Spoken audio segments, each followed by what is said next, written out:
যেখানে দুজন মানুষের ছবি একত্রে বিদ্যমান। বর্তমান প্রফেসর ডেভিড এবং এমএসএফ এর প্রতিষ্ঠাতা আরমান খান। খুব ঘনিষ্ঠভাবে দুজনের ছবিটি তোলা হয়েছে। ফ্রেমটির নিচে একটি ফিঙ্গারপ্রিন্ট বক্স দেখা যাচ্ছে, তবে সাধারণভাবে দেখে বোঝার কোনো কায়দা নেই। এটি একটি ফিঙ্গারপ্রিন্ট বক্স। ইশারায় জাভেদকে নিজের আঙুলের ছাপ দিতে বললেন নিক্সন। এরূপ কাণ্ডে বেশ বিচলিত হয়ে গেল জাভেদ, তবুও নিজের ডান হাতের বুড়ো আঙুলটি বক্সের উপর রাখল। তৎক্ষণাৎ এক টুকরো সবুজ রশ্মি বক্সটিকে আলোকিত করে ফেলল এবং একটি সবুজ রশ্মি আঙুলটির ডগা হতে গোড়া পর্যন্ত দেখে নিল। অতঃপর বক্সের সমস্ত সবুজ রশ্মি অদৃশ্য হয়ে পুনরায় সাদামাটা হয়ে গেল বক্সটি। আচমকাই সামনে থাকা দেওয়ালটি উচ্চতায় 7 ফিট এবং পাশে 3 ফিট 4 ইঞ্চি স্থান নিয়ে দুদিকে বিভক্ত হয়ে যায়।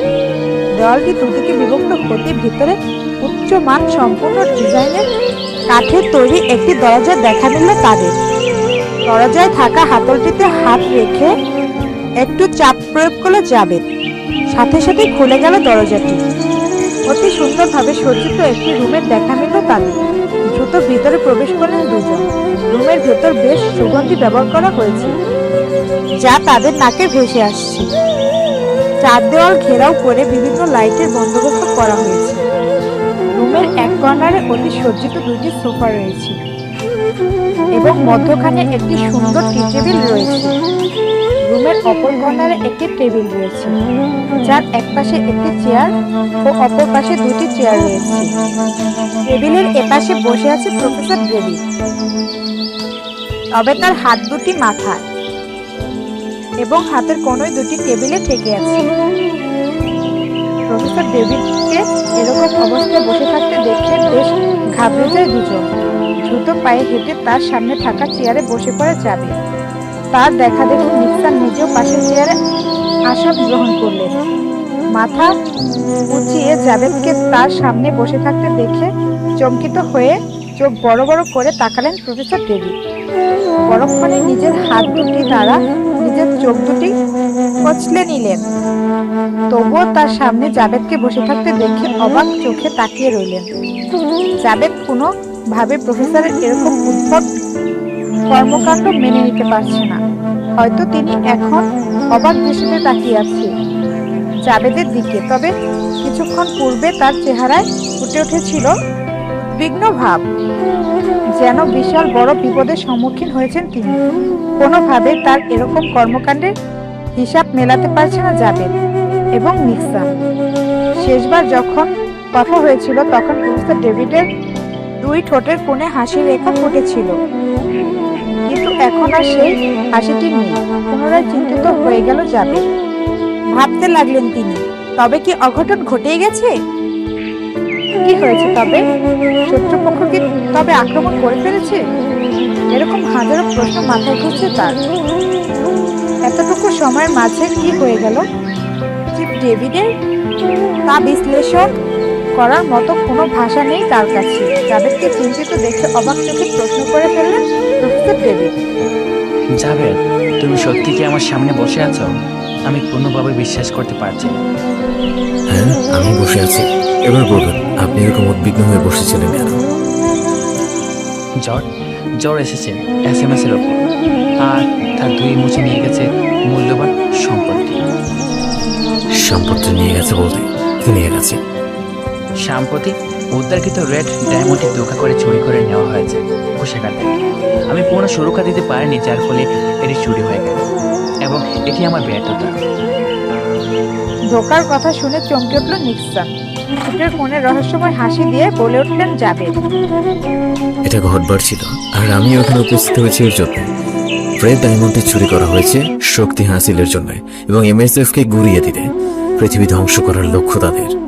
আর রেড ডায়মন্ডটা চুরির পেছনে হাত রয়েছে MSF এর বিশ্বস্ত কর্মীর।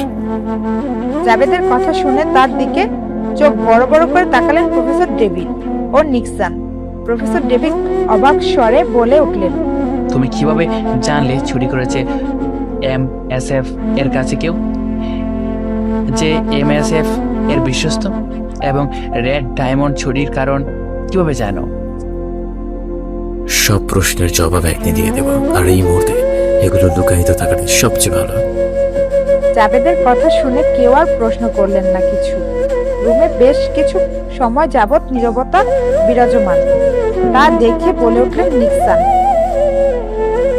আচ্ছা, সব মানলাম, কিন্তু কে সেই বিশ্বকর্মী যে এমএসএফ কে ধোঁকা দিল? এজেন্ট তামিম। এ শুনে তৎক্ষণাৎ চটে যায় নিক্সান, কিন্তু তখনই জাবেদ বলে ওঠে, আহা নিক্সন সাহেব, রেগে গেলেন তো হেরে গেলেন। পথিমধ্যে একটা কথা বলছিলাম আমি, একটা ঘরে ডাকাতি হওয়ার পেছনে হাত রয়েছে ওই ঘরের লোকজনদের। মিলে গেল কি? হতাশাগ্রস্ত কণ্ঠ নিয়ে বললেন নিক্সান। হ্যাঁ, তাই তো দেখছি। আন্দাজে কথা বলেন, জাভেদ নামের লোকটার পেছনে চায় না। ওকে? আচ্ছা, চুরিটি হলো কিভাবে? আমার জানা মতে সংরক্ষণাগারে সিসি ক্যামেরা এবং লেজার রশি লাগানো আছে। তবে কিভাবে সম্ভব বলবেন নিক্স?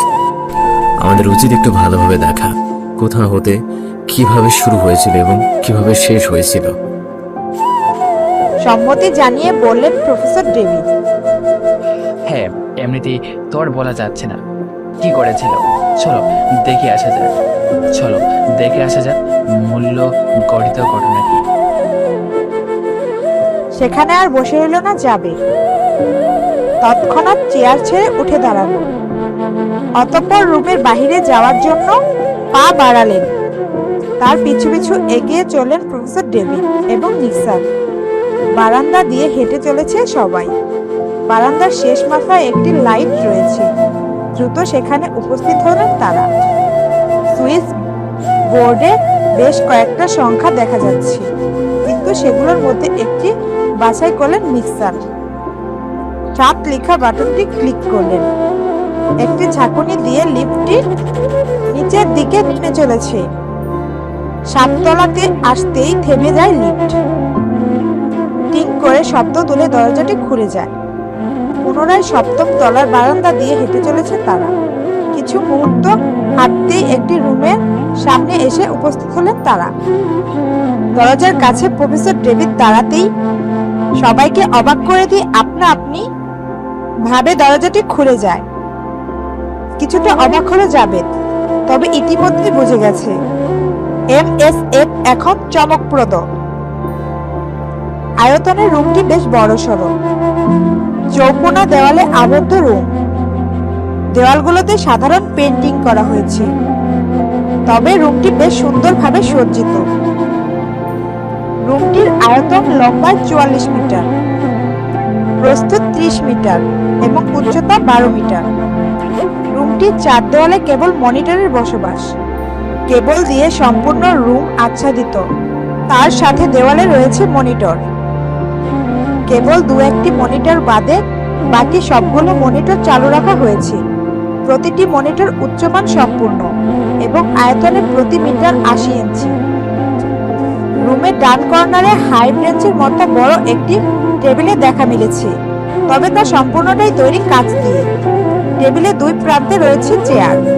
টেবিলের উপর কয়েকটি কম্পিউটার দেখা যাচ্ছে এবং বেশ কিছু ডিভাইস, আর এদের সাথে সংযুক্ত হয়ে আছে কেবল।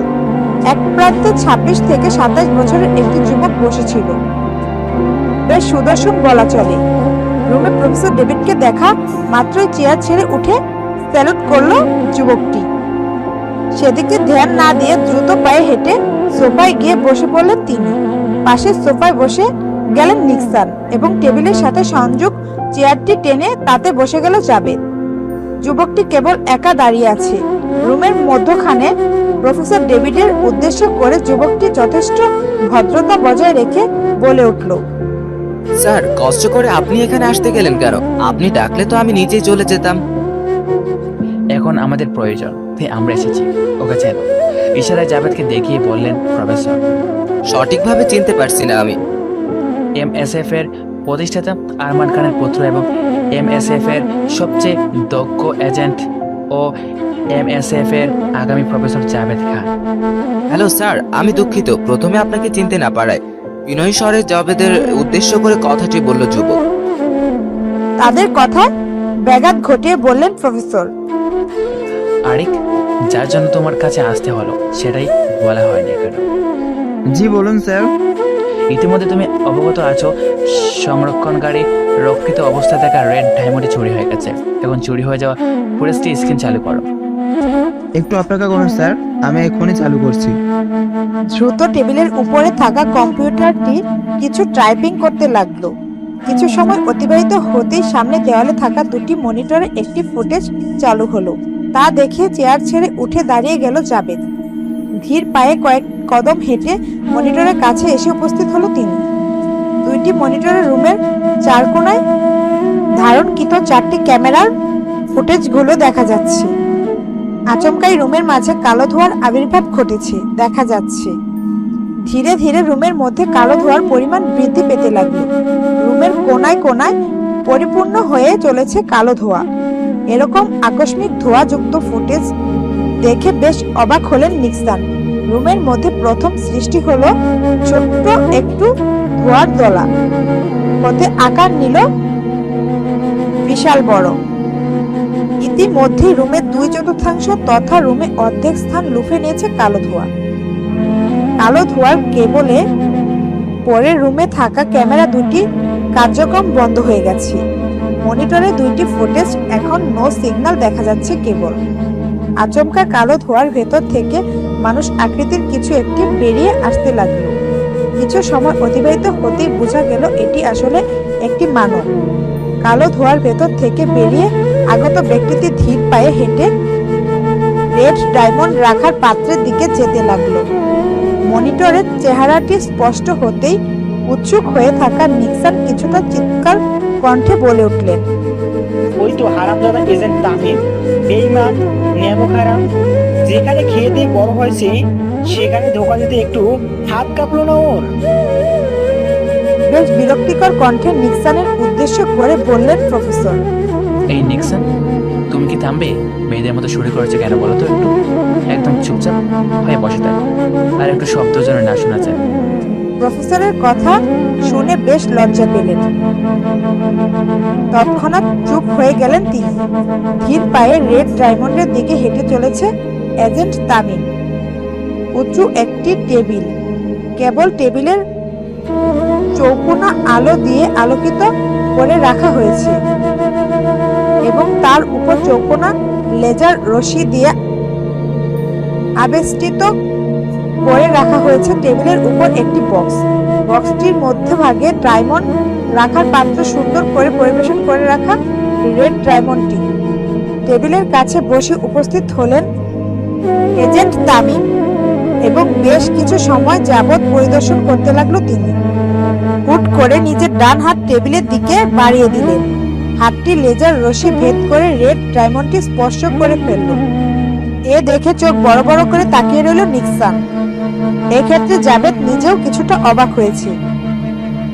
একটি কাগজ যদি লেজার রশ্মি স্পর্শ করে তার সঙ্গে সঙ্গে ছাই হয়ে যায়, কিন্তু এজেন্ট তামিমের বিন্দু পরিমাণ কোনো প্রক্রিয়া হলো না কেন তা ভেবে পাচ্ছে না সবাই।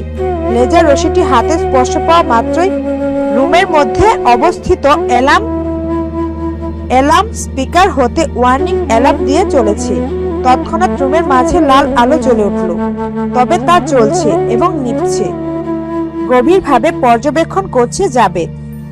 কিছু একটি লক্ষ্য করছে তিনি, কিন্তু কাউকে কিছু বলার প্রয়োজন বোধ করলো না, তাই চুপ থেকে গেল।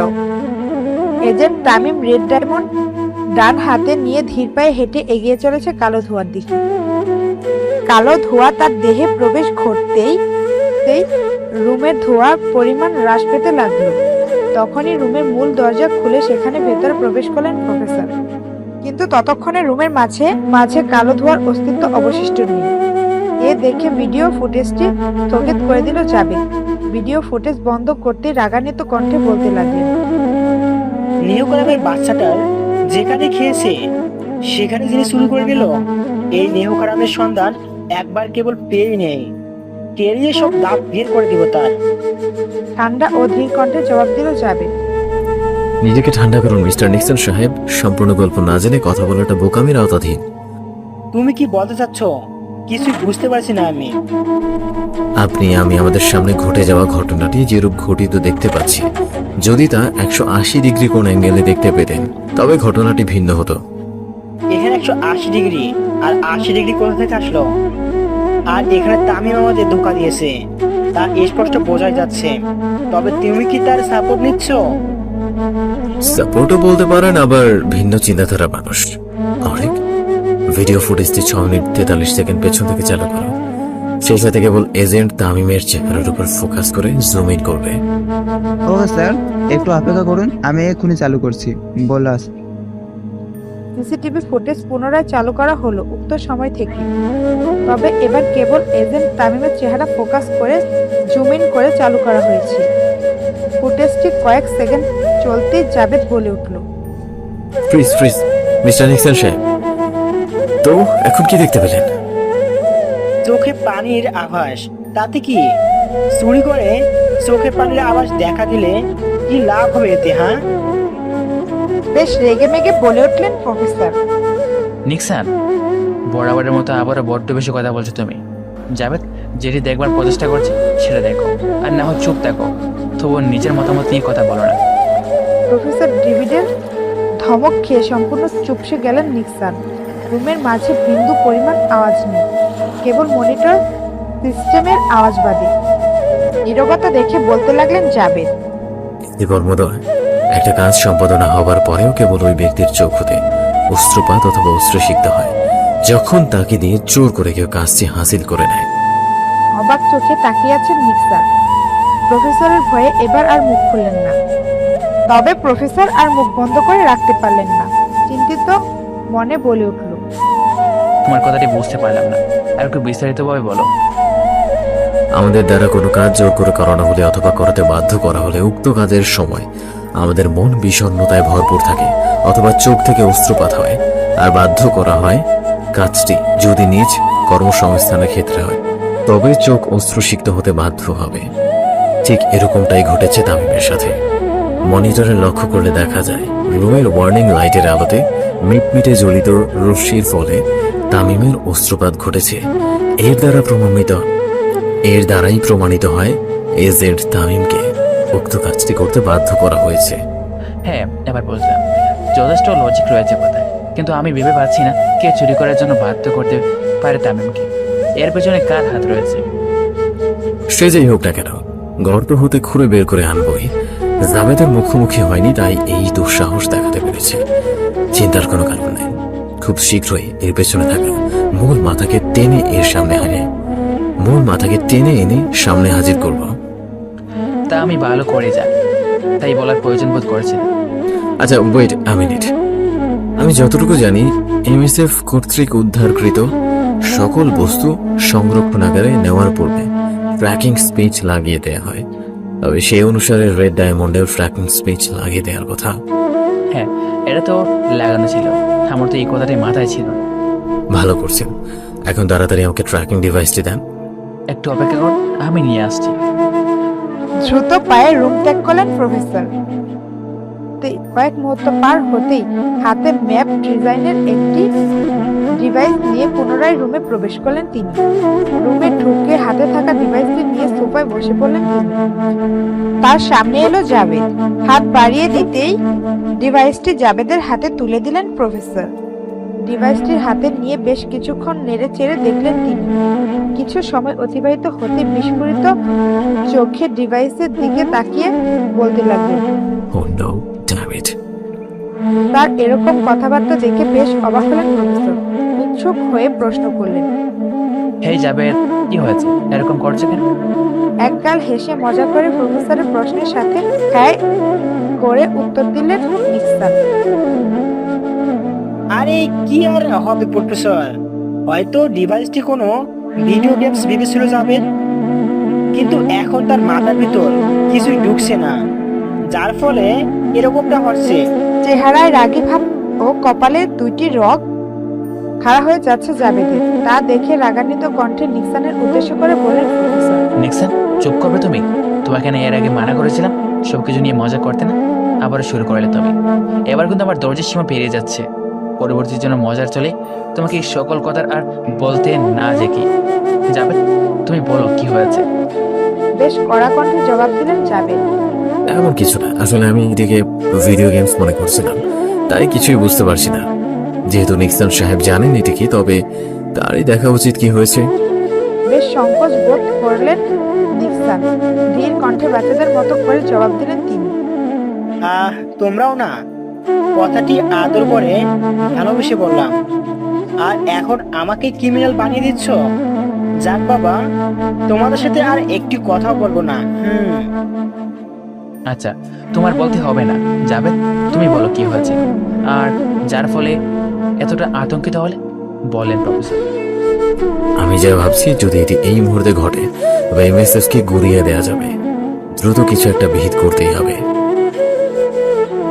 আরে বলোটা কি, তাতে তো বলবে। এখন বলার সময় নেই। আমি যা যা বলবো তা দ্রুত করার চেষ্টা করবেন, নয়তো ধ্বংসের দ্বার প্রান্ত আমাদের নিকটে। অধিক সময় নেই হাতে, আর মাত্র 11 মিনিট আছে কেবল। আরে হয়েছেটা কি তা তো বলবে, তা না হলে আমরা বুঝবো কি করে? এটা বোঝাবার সময় নয়। সংরক্ষণাগার রুম থেকেও গবেষণাগার রুম এবং অস্ত্রাগার রুম, এই 3টা রুম দ্রুত খালি করে অন্য একটা সেফটি রুমে নিয়ে যান। তবে রুমগুলো এতটাই সিকিউর হতে হবে যে রুমটি কেবল আপনি ব্যতীত অন্য কেউ যেন না জানে। ইতিমধ্যেই 23 সেকেন্ড চলে গেছে আমাদের হাত থেকে। দয়া করে এখন আর প্রশ্ন করবেন না। এখন প্রশ্ন করা বা উত্তর দেওয়ার মতো কোনোটারই সময় নয়। আচ্ছা আচ্ছা, আমি এক্ষুনি জানিয়ে দিচ্ছি সকল এজেন্টদের। আরে দ্রুত সংরক্ষণগারে ও গবেষণাগারে এবং অস্ত্রাগারে রুমগুলোতে থাকা সকল সিসিটিভি ফুটেজ চালু করো। রুমের প্রতিটা অ্যাঙ্গেল ক্যামেরা চালু করে ফুটেজগুলো মনিটরের লাইভে টেলিকাস্ট করো ফার্স্ট। বড় বড় চোখে তাকিয়ে আছেন নিক্সন ও অরিক। হজম করতে পারছে না কি হচ্ছে এসব। প্রফেসর নিজেও বেশ অবাক হয়েছেন। অবাক হয়ে উত্তর দিলেন অরিক। জি স্যার, একটু অপেক্ষা করুন। আমি কিছুক্ষণের মধ্যে সকল অ্যাঙ্গেলের ফুটেজগুলো মনিটরে লাইভ শুরু করছি। ইতিমধ্যে চিফ ডেভিড এজেন্টদের দ্রুত রুম হতে সকল তৈজসপত্র ত্যাগ করতে বলে দিয়েছেন। অবশ্য এজেন্টরা সারানোর কাজে লেগে পড়েছেন। অরিকের কাজ ইতিমধ্যে শেষ করে ফেল। রুম 3টে সকল অ্যাঙ্গেলের ক্যামেরা গুলো ফুটেজ চালু করে দিয়েছে ইতিমধ্যে। মনিটরের সামনে দাঁড়িয়ে বাম হাতে থাকা হ্যান্ড ওয়াচটির দিকে একটু পরপর তাকিয়ে যাচ্ছেন এবং ডান হাতে থাকা ডিভাইসটিতেও কিছুক্ষণ পরপর নজর দিচ্ছে। সেই সাথে সাথে মনিটরের দিকেও লক্ষ্য রাখছে জাবেদ। ইতিমধ্যে রুম 3টি খালি করে দেওয়া হয়েছে। রুমের ভেতরে তেমন কিছুই অবশিষ্ট নেই। অস্ত্রাগার এবং সংরক্ষণাগার রুম দুটির পুরোপুরিভাবে সকল কিছু হস্তান্তর করা হয়েছে অন্য রুমে।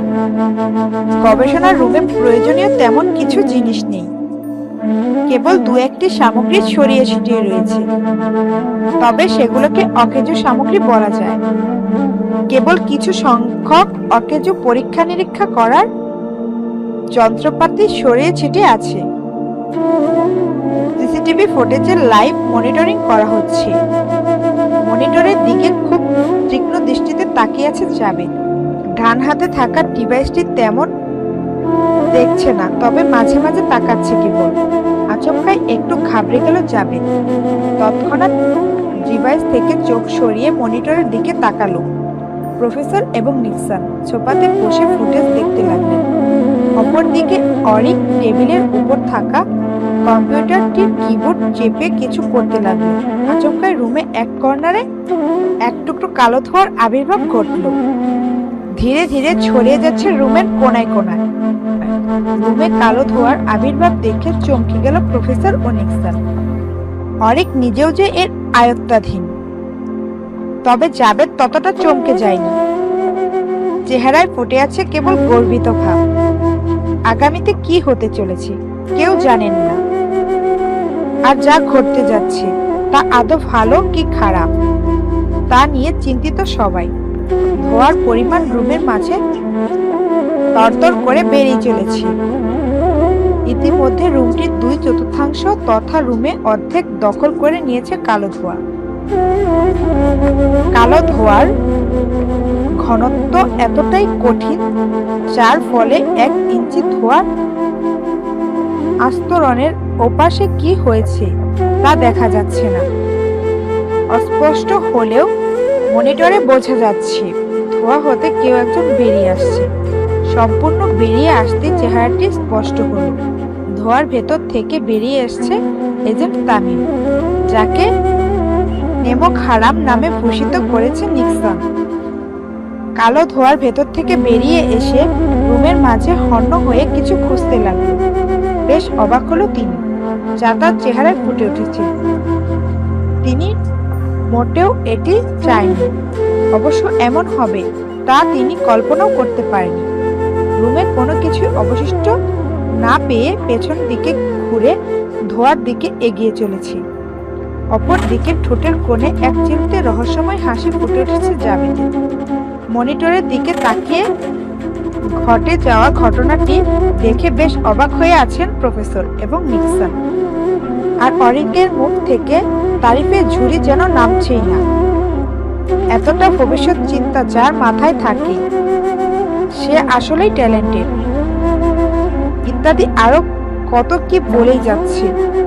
ধোঁয়ার ভেতর প্রবেশ করতেই হারিয়ে গেল তামিম। রুম থেকে ধীরে ধীরে কালো ধোঁয়ার পরিমাণ কমে আসতে শুরু করলো। এক পর্যায়ে গবেষণা রুমে আর কোনো কালো ধোঁয়ার অবশিষ্ট রইল না। মনিটর থেকে চোখ সরিয়ে পাশের মনিটরে চোখ রাখলো জাবেদ। পূর্বের মতো এবারও আচমকাই সংরক্ষণাগার রুমে কালো ধোঁয়ার একটি দলা দেখা দিল। কিছু সময়ের মধ্যেই কালো ধোঁয়াটি চলে গেল রুমের এক তৃতীয়াংশ জুড়ে। আচমকাই পূর্বের মতো ধোঁয়ার ভেতর থেকে বেরিয়ে এলো তামিম। পূর্বের ন্যায় এবারও রুমের মাঝে হন্য হয়ে খুঁজতে লাগলো, কিন্তু কোনো কিছু তার চাহিদা অনুযায়ী পেল না, যার ফলে মন খারাপ করে পুনরায় কালো ধোঁয়ার অভ্যন্তরীণ প্রবেশ করলো তিনি। পরপর দুবার একই রকম কাণ্ড মেনে নিতে পারছে না তিনি, কিন্তু কিছুই যে করার নেই। এদিকে এবার বেশ জোরে সোরেই হেসে উঠল জাবেদ। এমনিতেও প্রফেসর এবং নিক্সন বেশ অবাক হয়েছেন, তার উপর জাবেদের এরূপ হাসি দেখে বিচলিত হয়ে গেলেন। প্রশ্ন আর না করে থাকতে পারলেন না নিক্সন বিচলিত হয়ে প্রশ্ন করলেন, কি হলো জাবেদ? মাথায় রহস্য জটলা, তাকিয়ে পাগল হয়ে গেলে নাকি? কিন্তু আমার তো তাতে মনে হচ্ছে না।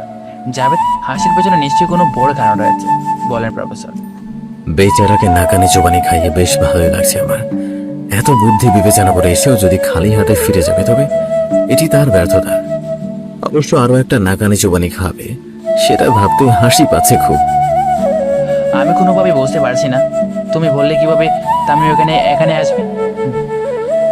একটু লক্ষ্য করলে দেখা যায় সাধারণত এমএসএফ এর তিনটি জিনিস জরুরি: গবেষণা, অস্ত্র এবং সম্পদ। আর এই তিনটা জিনিসের স্থানগুলো ভালোভাবেই রুদ্র করা হয়ে আছে তার, তাই আমার ভাবতেও বেশি বেগ পেতে হলো না। মানতে হবে বস, তোমার ট্যালেন্ট আছে। সেদিকে বিন্দু পরিমাণ ধ্যান দিল না জাবেদ। পুনরায় মনিটরের দিকে তীক্ষ্ণ দৃষ্টিতে তাকিয়ে রইল। আচমকাই আশ্রাগার রুমটির কর্নারে ভেসে উঠল কালো ধোঁয়া। প্রতিবারের মতো এবারও ধীরে ধীরে বেড়ে উঠে নতুন স্থান তৈরি করে নিতে আরম্ভ করল। তবে এবার জাবেদ বেশ উচ্চস্বরে হেসে উঠল। নিক্সনের মুখে লেগে আছে মুচকি হাসি এবং প্রফেসরের ঠোঁটের কোণে লেগে আছে চমকিত ভাব। অরিক যেন জাবেদের ফ্যান হয়ে গেছে ইতিমধ্যে। পুরনো ঘটনা অনুসারে এবারেও কালো ধোঁয়ার ভেতর থেকে বেরিয়ে এলো এজেন্ট তামিম। বিস্ফোরিত চোখে তাকিয়ে আছেন তিনি। তাদের পরিকল্পনা এভাবে ভেস্তে যাবে বিন্দু পরিমাণ ভাবেনি। বেশ রেগে মেগে কালো ধোঁয়ার ভেতর চলে গেল। অবাক করার বিষয় হচ্ছে, প্রথমে কালো ধোঁয়ার আস্তরণ যতটা গভীর ছিল এখন তার 12 ভাগও নেই। বেশ হালকা আস্তরণ, কেবল ওপাশের ন্যায় ভেতরে কি আছে তা অস্পষ্ট হলেও বোঝা যাচ্ছে। এজেন্ট তামিম কালো ধোঁয়ার ভেতর প্রবেশ করতেই আরো একজনের অস্পষ্ট ছায়া দেখা যাচ্ছে। একগুচ্ছ স্বচ্ছ আলো যদি কোথাও ফেলা হয় এবং তার বাধা পেয়ে যেরকম অস্পষ্ট ছায়ার সৃষ্টি হয়, ঠিক তেমন ভাবে দেখা যাচ্ছে তাদের। তামিম তার সাথে বেশ রেগে কথা বলছে। যার সাথে রেগেমেগে কথা বলছে সে কেবল দাঁড়িয়েই রয়েছে। আচমকাই তামিম তার সকল রাগারাগি বন্ধ করে চুপ করে দাঁড়িয়ে যায়। এরূপ দাঁড়িয়ে যাওয়া কিছুতেই মেনে নিতে পারল না জাবেদ। মনিটরের সকল কিছু স্পষ্টভাবে ফুটে উঠেছে। পৃথিবীতে প্রচলিত সবচেয়ে উন্নত মানের ক্যামেরার চাইতেও বহুগুণ উন্নত MSF এর ক্যামেরা ও মনিটরগুলো। কেবল ক্যামেরা ও মনিটর নয়, MSF এর তৈরি সকল কিছু উন্নত মানের, আর তা পৃথিবীর বুকে এখনো তৈরি হয়নি বলে ধারণা করা যায়। তামিমের হঠাৎ ভাগ থেকে বিড়াল বনে যাওয়াটি সবাই সাধারণভাবে নিলেও জাবেদ নিতে পারেনি, কেননা সে কেবল 0 ডিগ্রি অ্যাঙ্গেল থেকে কোনো জিনিস পর্যবেক্ষণ করে না।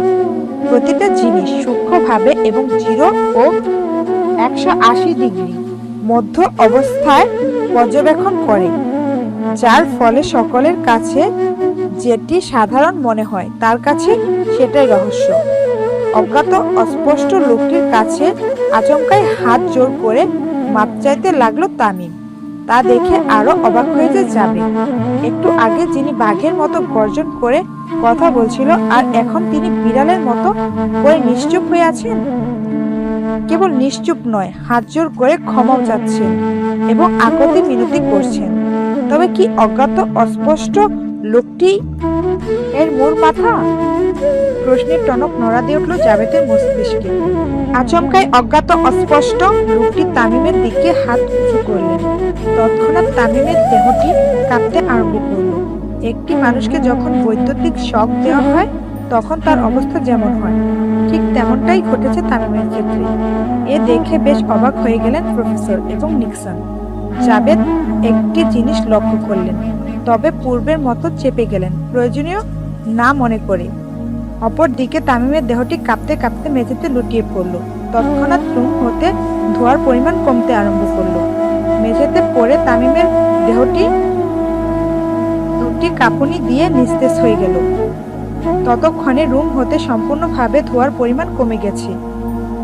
তবে জাবেদ ইতিমধ্যেই তামিমের দেহটি কাঁপতে থাকার পরিমাণ 80% নিশ্চিত করে ফেলেছে। রুম থেকে ধোঁয়ার পরিমাণ কমে যেতে মেঝেতে তামিমের দেহের পাশাপাশি আরো একটি দেহ দেখা যাচ্ছে। তা দেখে বেশ চমকে গেলেন জাবেদ। নিক্সনের অবস্থা বড়ই বেহাল। তার চেহারায় ফুটে উঠেছে চিন্তার রশ্মি। তামিমের নিস্তেজ দেহের পাশে আরেকটি লাশ দেখে তৎক্ষণাৎ ফুটেজটি পুনরায় চালু করার জন্য অরিককে কামান্ড প্রদান করলো জাবেদ। অরিক যথাসম্ভব দ্রুত মনিটরে পুনরায় ভিডিও ফুটেজটি চালু করল। রুমে কালো ধোঁয়ার পরিমাণ বাড়তে লাগলো। আচমকাই জাবেদ বলে উঠল, প্লিজ ওকে স্যার। ডান কর্নারে জুম করো তো। কালো ধোঁয়া রুমে অর্ধেক ছেয়ে যাচ্ছে এমন একটি মুহূর্তে ফুটেজটি ফ্রিজ করা হয়েছে। ডান দিক জুম করতে দেখা যাচ্ছে একটি লোক রুম থেকে বেরিয়ে যাবার চেষ্টা করছিলেন, কিন্তু কালো ধোঁয়া তার কবলে লাগতেই তৎক্ষণাৎ লুটিয়ে পড়ল মাটিতে। লোকটি বাহিরে কেউ নয়, MSF এর একজন এজেন্ট ছিলেন। কাজের জন্য হয়তো রুমে অনুপ্রবেশ করেছিলেন, কিন্তু কালো ধোঁয়া তার নাক দিয়ে প্রবেশ করতেই সেখানে লুটিয়ে পড়লেন তিনি। এ নিয়ে বেশ ঘাবড়ে গেল জাবেদ। তিনি অন্তত এতটুকু বুঝতে পারছিলেন কালো ধোঁয়া গুলো মানুষের জন্য ক্ষতিকর। তবে তামিম কিভাবে কালো ধোঁয়ার ভেতর প্রবেশ করে আর বের হয় এবং তা অক্ষত অবস্থায়, এ প্রশ্নের জবাব তার কাছে আপাতত জানা নেই। তবে এটুকু জানা আছে কেবল কালো ধোঁয়া মানুষের মারাত্মক বিপর্যয় এনে দিতে সক্ষম। অপরদিকে নিক্সন ও প্রফেসর বেশ চিন্তিত। অধিক চিন্তিত হয়ে প্রফেসর বলে উঠলেন, 2টি এজেন্ট মারা গেল। অন্তত প্রত্যাশা আমাদের ছিল না। আমার অপ্রত্যাশিতও ছিল না। আমার প্রত্যাশিত আরো অধিক হবার কথা ছিল। সেই হিসেবে দুজনের মৃত্যু খুব কম। নেহকারাম ধোকাবাজ, নিজে তো মরল ওর কাজ করে, সাথে আরো একটি এজেন্টকে সব মেরে দিল। এটা আসলে একটা শয়তান। নিক্সন সাহেব, আমি এর আগেও বলেছি তামিমকে বাধ্য করা হয়েছিল, আর এখন তা সম্পূর্ণ স্পষ্ট। আর দুজনের মৃত্যুটা আমি স্বাভাবিকভাবে নিচ্ছি, কেননা মৃত্যুর সংখ্যা আরো অধিক হবার কথা ছিল। এখানে আগাম সতর্কতার ফলে মৃত্যুর হাত থেকে এজেন্টদের বাঁচানো গিয়েছে। জাবেদের কথা শুনে কেউ আর কথা বলার সাহস করলো না। আর এমনিতেও অরিক নামের ছেলেটি বেশ চুপচাপ স্বভাবের। পুনরায় জাবেদ বলে উঠল, এখানে বসে থাকার কোনো কারণ দেখছি না, আমাদের অস্ত্রাগার রুমের ভেতরে অবস্থান নেওয়া প্রয়োজন। হ্যাঁ, আমারও তাই মনে হচ্ছে। তাদের মৃত্যুর কারণ শনাক্তে এবং বাকি কার্যক্রম শুরু করা প্রয়োজন। তাদের দুজনের কথায় সায় দিয়ে বললেন প্রফেসর। আমারও তো তাই মনে হচ্ছে। তৎক্ষণাৎ রুম ত্যাগ করার জন্য সকলে চেয়ার ছেড়ে উঠে দাঁড়ালেন। দ্রুত পায়ে হেঁটে রুম ত্যাগ করলেন। তবে রুমের ভেতর রয়ে গেলেন কেবল অরিক। তার যাবার ইচ্ছে হলেও তিনি তার কর্ম ফেলে রেখে যেতে নারাজ, যার ফলে তিনি না যেয়ে রুমেই থেকে যায়। ফুটেজ রুম থেকে বেরিয়ে লিফটে প্রবেশ করলেন তারা তিনজন। বাটন বোর্ড থেকে 3 লেখা বাটনটি প্রেস করলেন নিক্সন। তৎক্ষণাৎ একটি ঝাঁকুনি দিয়ে উঠল লিফট। কয়েক সেকেন্ড অতিবাহিত হতে পুনরায় একটি ঝাঁকুনি খেয়ে আচমকাই থেমে যায় লিফট। একটি টিং করে শব্দ তুলে লিফটের দরজাটি খুলে গেল। দ্রুত পায়ে লিফট ত্যাগ করে বারান্দা দিয়ে হাঁটতে লাগলেন তারা। বামের মোড় দিয়ে একটি রুমের সামনে এসে উপস্থিত হলেন। দরজার কাছে একটি ফিঙ্গারপ্রিন্ট বোর্ড রয়েছে। প্রফেসর নিজের হাত বাড়িয়ে দিলেন বোর্ডটির উপর। সম্পূর্ণ বোর্ডটি সবুজ রশ্মি দিয়ে আচ্ছাদিত হয়ে গেল। কিছু সময় চলে পুনরায় নিভে গেল। সবুজ রশ্মি নিভে যেতেই টিং করে একটি শব্দ তুলে দরজা খুলে গেল। দ্রুত ভেতরে প্রবেশ করলেন তারা তিনজন। তারা ভেতরে প্রবেশ করতে পেছন থেকে রুমে প্রবেশ করলেন ফরেনসিক বিভাগের কয়েকজন বিজ্ঞ ডাক্তার। MSF agent রফিকের। ইতিমধ্যেই ফরেনসিক বিভাগের ডক্টরগুলো তাদের কার্যক্রম শুরু করে দিয়েছে।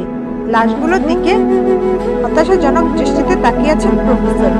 নিক্সন নিজেও কিছুটা কষ্ট পেয়েছে রফিকের মৃত্যুতে, কিন্তু কি করার, মৃত্যুর স্বাদ প্রত্যেক প্রাণীর যে গ্রহণ করতে হবে, এটাই যে পৃথিবীর নিয়ম।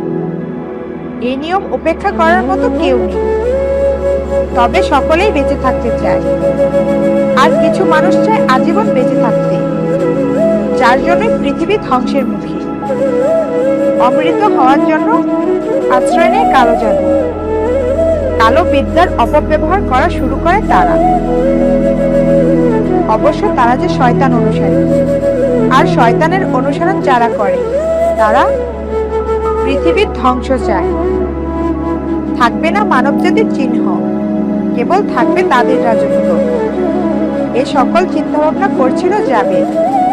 হ্যাঁ, তিনি পেয়ে গেছে রেড ডায়মন্ড চুরির কারণ।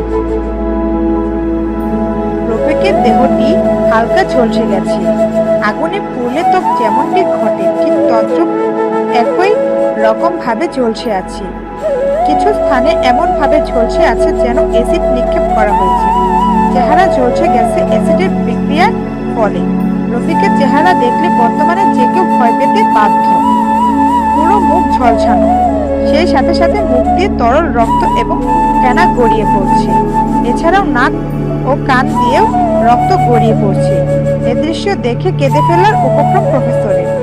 তিনি নিজের চাইতেও এজেন্টদের অধিক ভালোবাসেন। এরকম বিভৎস ভাবে মন কোনোভাবে তিনি মেনে নিতে পারছে না। মেঝেতে ইতিমধ্যে রক্ত দিয়ে তলিয়ে যাচ্ছে। রক্তগুলো কেমন রকমের? রক্তকণিকা লাল না হয়ে লাল ও কালো সংমিশ্রণে কেমন এক ধূসর রঙের সৃষ্টি হয়েছে, যা দেখতে একেবারে বেমানান লাগছে। রফিকের পাশে মেঝেতে নিস্তেজ হয়ে শুয়ে আছে তামিম। হ্যাঁ, শুয়ে আছেই বলা যায়, তবে এ ঘুম আর কখনো ভাঙবে না। ফরেনসিক বিভাগের ডক্টরগুলো হাতে গ্লাভস, মুখে মাস্ক এবং চোখে ভিন্ন ধরনের চশমা পরিধান করে কাজগুলো করছেন। তামিমের দেহটি যেন ভেতর থেকে পুড়িয়ে দেওয়া হয়েছে। হাত পায়ের ত্বকগুলো যেন বুড়োদের মতো চামড়া কুচিয়ে গেছে। দেহের আকৃতি কিছুটা বুড়োদের মতো দেখা যায়। তবে সবচেয়ে অবাক করা বিষয় হলো তামিমের বুকে কয়েক ইঞ্চি স্থান নিয়ে বেশ বড়সড় একটি গর্ত হয়ে আছে, যা থেকে নির্গত হচ্ছে কালো তরল পদার্থ। রুমটি ত্যাগ করলেন তারা তিনজন। ফরেনসিক বিভাগের ডাক্তারগুলো যথাসময়ে রিপোর্ট নিয়ে উপস্থিত হবেন তাদের কাছে। তাই এখানে দাঁড়িয়ে দাঁড়িয়ে তাদের কাজে ব্যাঘাত ঘটাবার কোনো মানেই হয় না। ফরেনসিক বিভাগের হেড নিকোলাস হাতে একটি ফাইল নিয়ে রুমের ভেতরে অনুপ্রবেশ করলেন। রুমে প্রবেশ করে নিক্সনের পাশে বসে গেলেন। প্রফেসরকে দেখে বোঝা যাচ্ছে তার মন বেশ খারাপ হয়ে আছে। দক্ষ দুজন এজেন্ট হারালো MSF। মাথা নিচ দিকে করে বসে আছেন তিনি, তবে আনমনে কিছু ভেবে চলেছেন। নিকোলাস সোফায় বসে ফাইলটি বাড়িয়ে দিলেন প্রফেসর ডেভিডের কাছে। তিনি তার হাতে ফাইলটি নিয়ে পুনরায় হস্তান্তর করলেন জাভেদের দিকে। অপরদিকে এখনো তামিম এবং রফিকের মৃত্যুর তদন্তের কাজ চালু রাখা হয়েছে। ফাইলটি হাতে নিয়ে প্রথম পৃষ্ঠা উল্টালো জাভেদ। সম্পূর্ণ পৃষ্ঠায় ফাঁকা, তবে মাঝখানে বড় বড় অক্ষরে লেখা রয়েছে তামিম। উক্ত পৃষ্ঠাটি উল্টিয়ে পরবর্তী পৃষ্ঠাটি দেখতে লাগলো। তামিমের মৃত্যুর কারণগুলো সুন্দরভাবে তুলে ধরা হয়েছে ফাইলটিতে। তামিমের মৃত্যুর কারণ দেখে বাকরুদ্ধ হয়ে গেছেন জাভেদ। এটি কি আদৌ সম্ভব কি না তা জানা নেই তার। তামিমের মৃত্যুর কারণ হাই ভোল্টেজ বিদ্যুৎ, কিন্তু এত ভোল্টেজের বিদ্যুৎ আজও কোথাও উৎপন্ন করা সম্ভব হয়নি। পৃথিবীতে সর্বোচ্চ হাই ভোল্টেজ রয়েছে 440, কিন্তু তামিমের দেহে 30,000 অ্যাম্পিয়ার তথা 10 কোটি ভোল্টেজ পাওয়া গেছে, যা একটি বজ্রপাতের সমপরিমাণ। মানব দেহে 220 থেকে 420 ভোল্টেজের শক লাগলে তৎক্ষণাৎ দেহের ধরনী, শিরা, উপশিরা, রক্ত চলাচলের গতি বন্ধ হয়ে যায়, দেহ ফ্যাকাশে হয়ে যায়। কয়েক সেকেন্ড এভাবে চললে রক্ত সঞ্চালন বন্ধ হয়ে যায়। বন্ধ হয়ে যাওয়ার ফলে হার্টবিট পাঞ্চ করতে না পারার ফলে লোকটি মারা যায়। তামিমের দেহে 10 কোটি ভোল্টেজের শক লাগার পরেও দেহের বাহ্যিক দিকে তেমন ক্ষতি হয়নি, কেবল চামড়া খুঁচিয়ে যাওয়ার বাদে। তবে তার দেহের ভেতর থেকে উল্টো কাণ্ড ঘটেছে। বাহ্যিক দিকে তেমন পরিবর্তন না হলেও দেহের ভেতরের ঘটন কোনোটাই ঠিক নেই। রক্ত চলাচল কার্যক্রম সম্পন্ন করা হয় দেহের ধরনী, শিরা, উপশিরার মাধ্যমে। উক্ত রক্তগুলো হৃৎপিণ্ড থেকে সঞ্চালিত হয়। কিন্তু অবাক করার বিষয় হলো তামিমের দেহে কোনো ধরনের শিরা, উপশিরা পাওয়া যায়নি। সব যেন নিষ্ক্রিয় হয়ে গেছে। কিন্তু একটি মানব রক্ত চলাচল ব্যতীত বেঁচে থাকা অসম্ভব। দেহের মস্তিষ্ক গলিত হয়ে গেছে।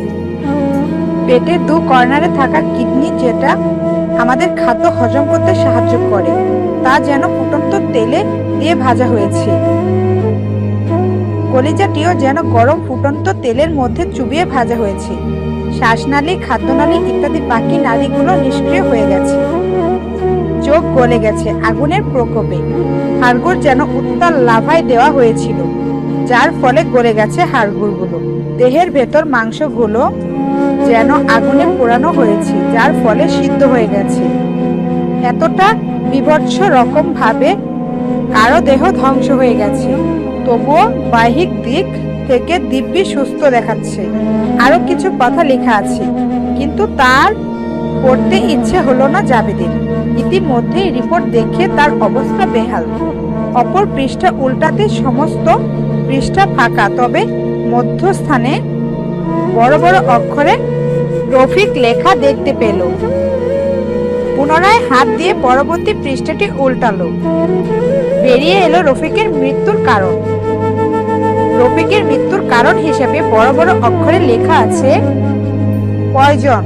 তবে এই পয়জনটি এতটাই মারাত্মক যা মানুষকে ধ্বংস করে দিতে সক্ষম। পৃথিবীর বুকে এতটা মারাত্মক পয়জন আদৌ আছে কি তা নিয়ে প্রশ্ন উঠেছে জাভেদের মনে। MSF এখনো এত মারাত্মক বিপর্যয়ের পয়জন আবিষ্কার করতে পারেনি। রফিকের দেহের যে পয়জন পাওয়া গেছে তা 2টি বস্তুর সংমিশ্রণ। তার দেহে বাদেও রুমের বেশ যে স্থান কালো ধোঁয়া আচ্ছাদিত ছিল, উক্ত স্থানগুলো পরীক্ষা চালানো হয়। ফলস্বরূপ বেরিয়ে আসে পজিটিভ। উক্ত স্থানগুলোতেও মিলেছে পয়জনের দেখা। তৎক্ষণাৎ হাতে একটি ছোট্ট ফাইল নিয়ে রুমের ভেতরে প্রবেশ করলেন রবার্ট, ফরেনসিক বিভাগের সহকারী প্রধান।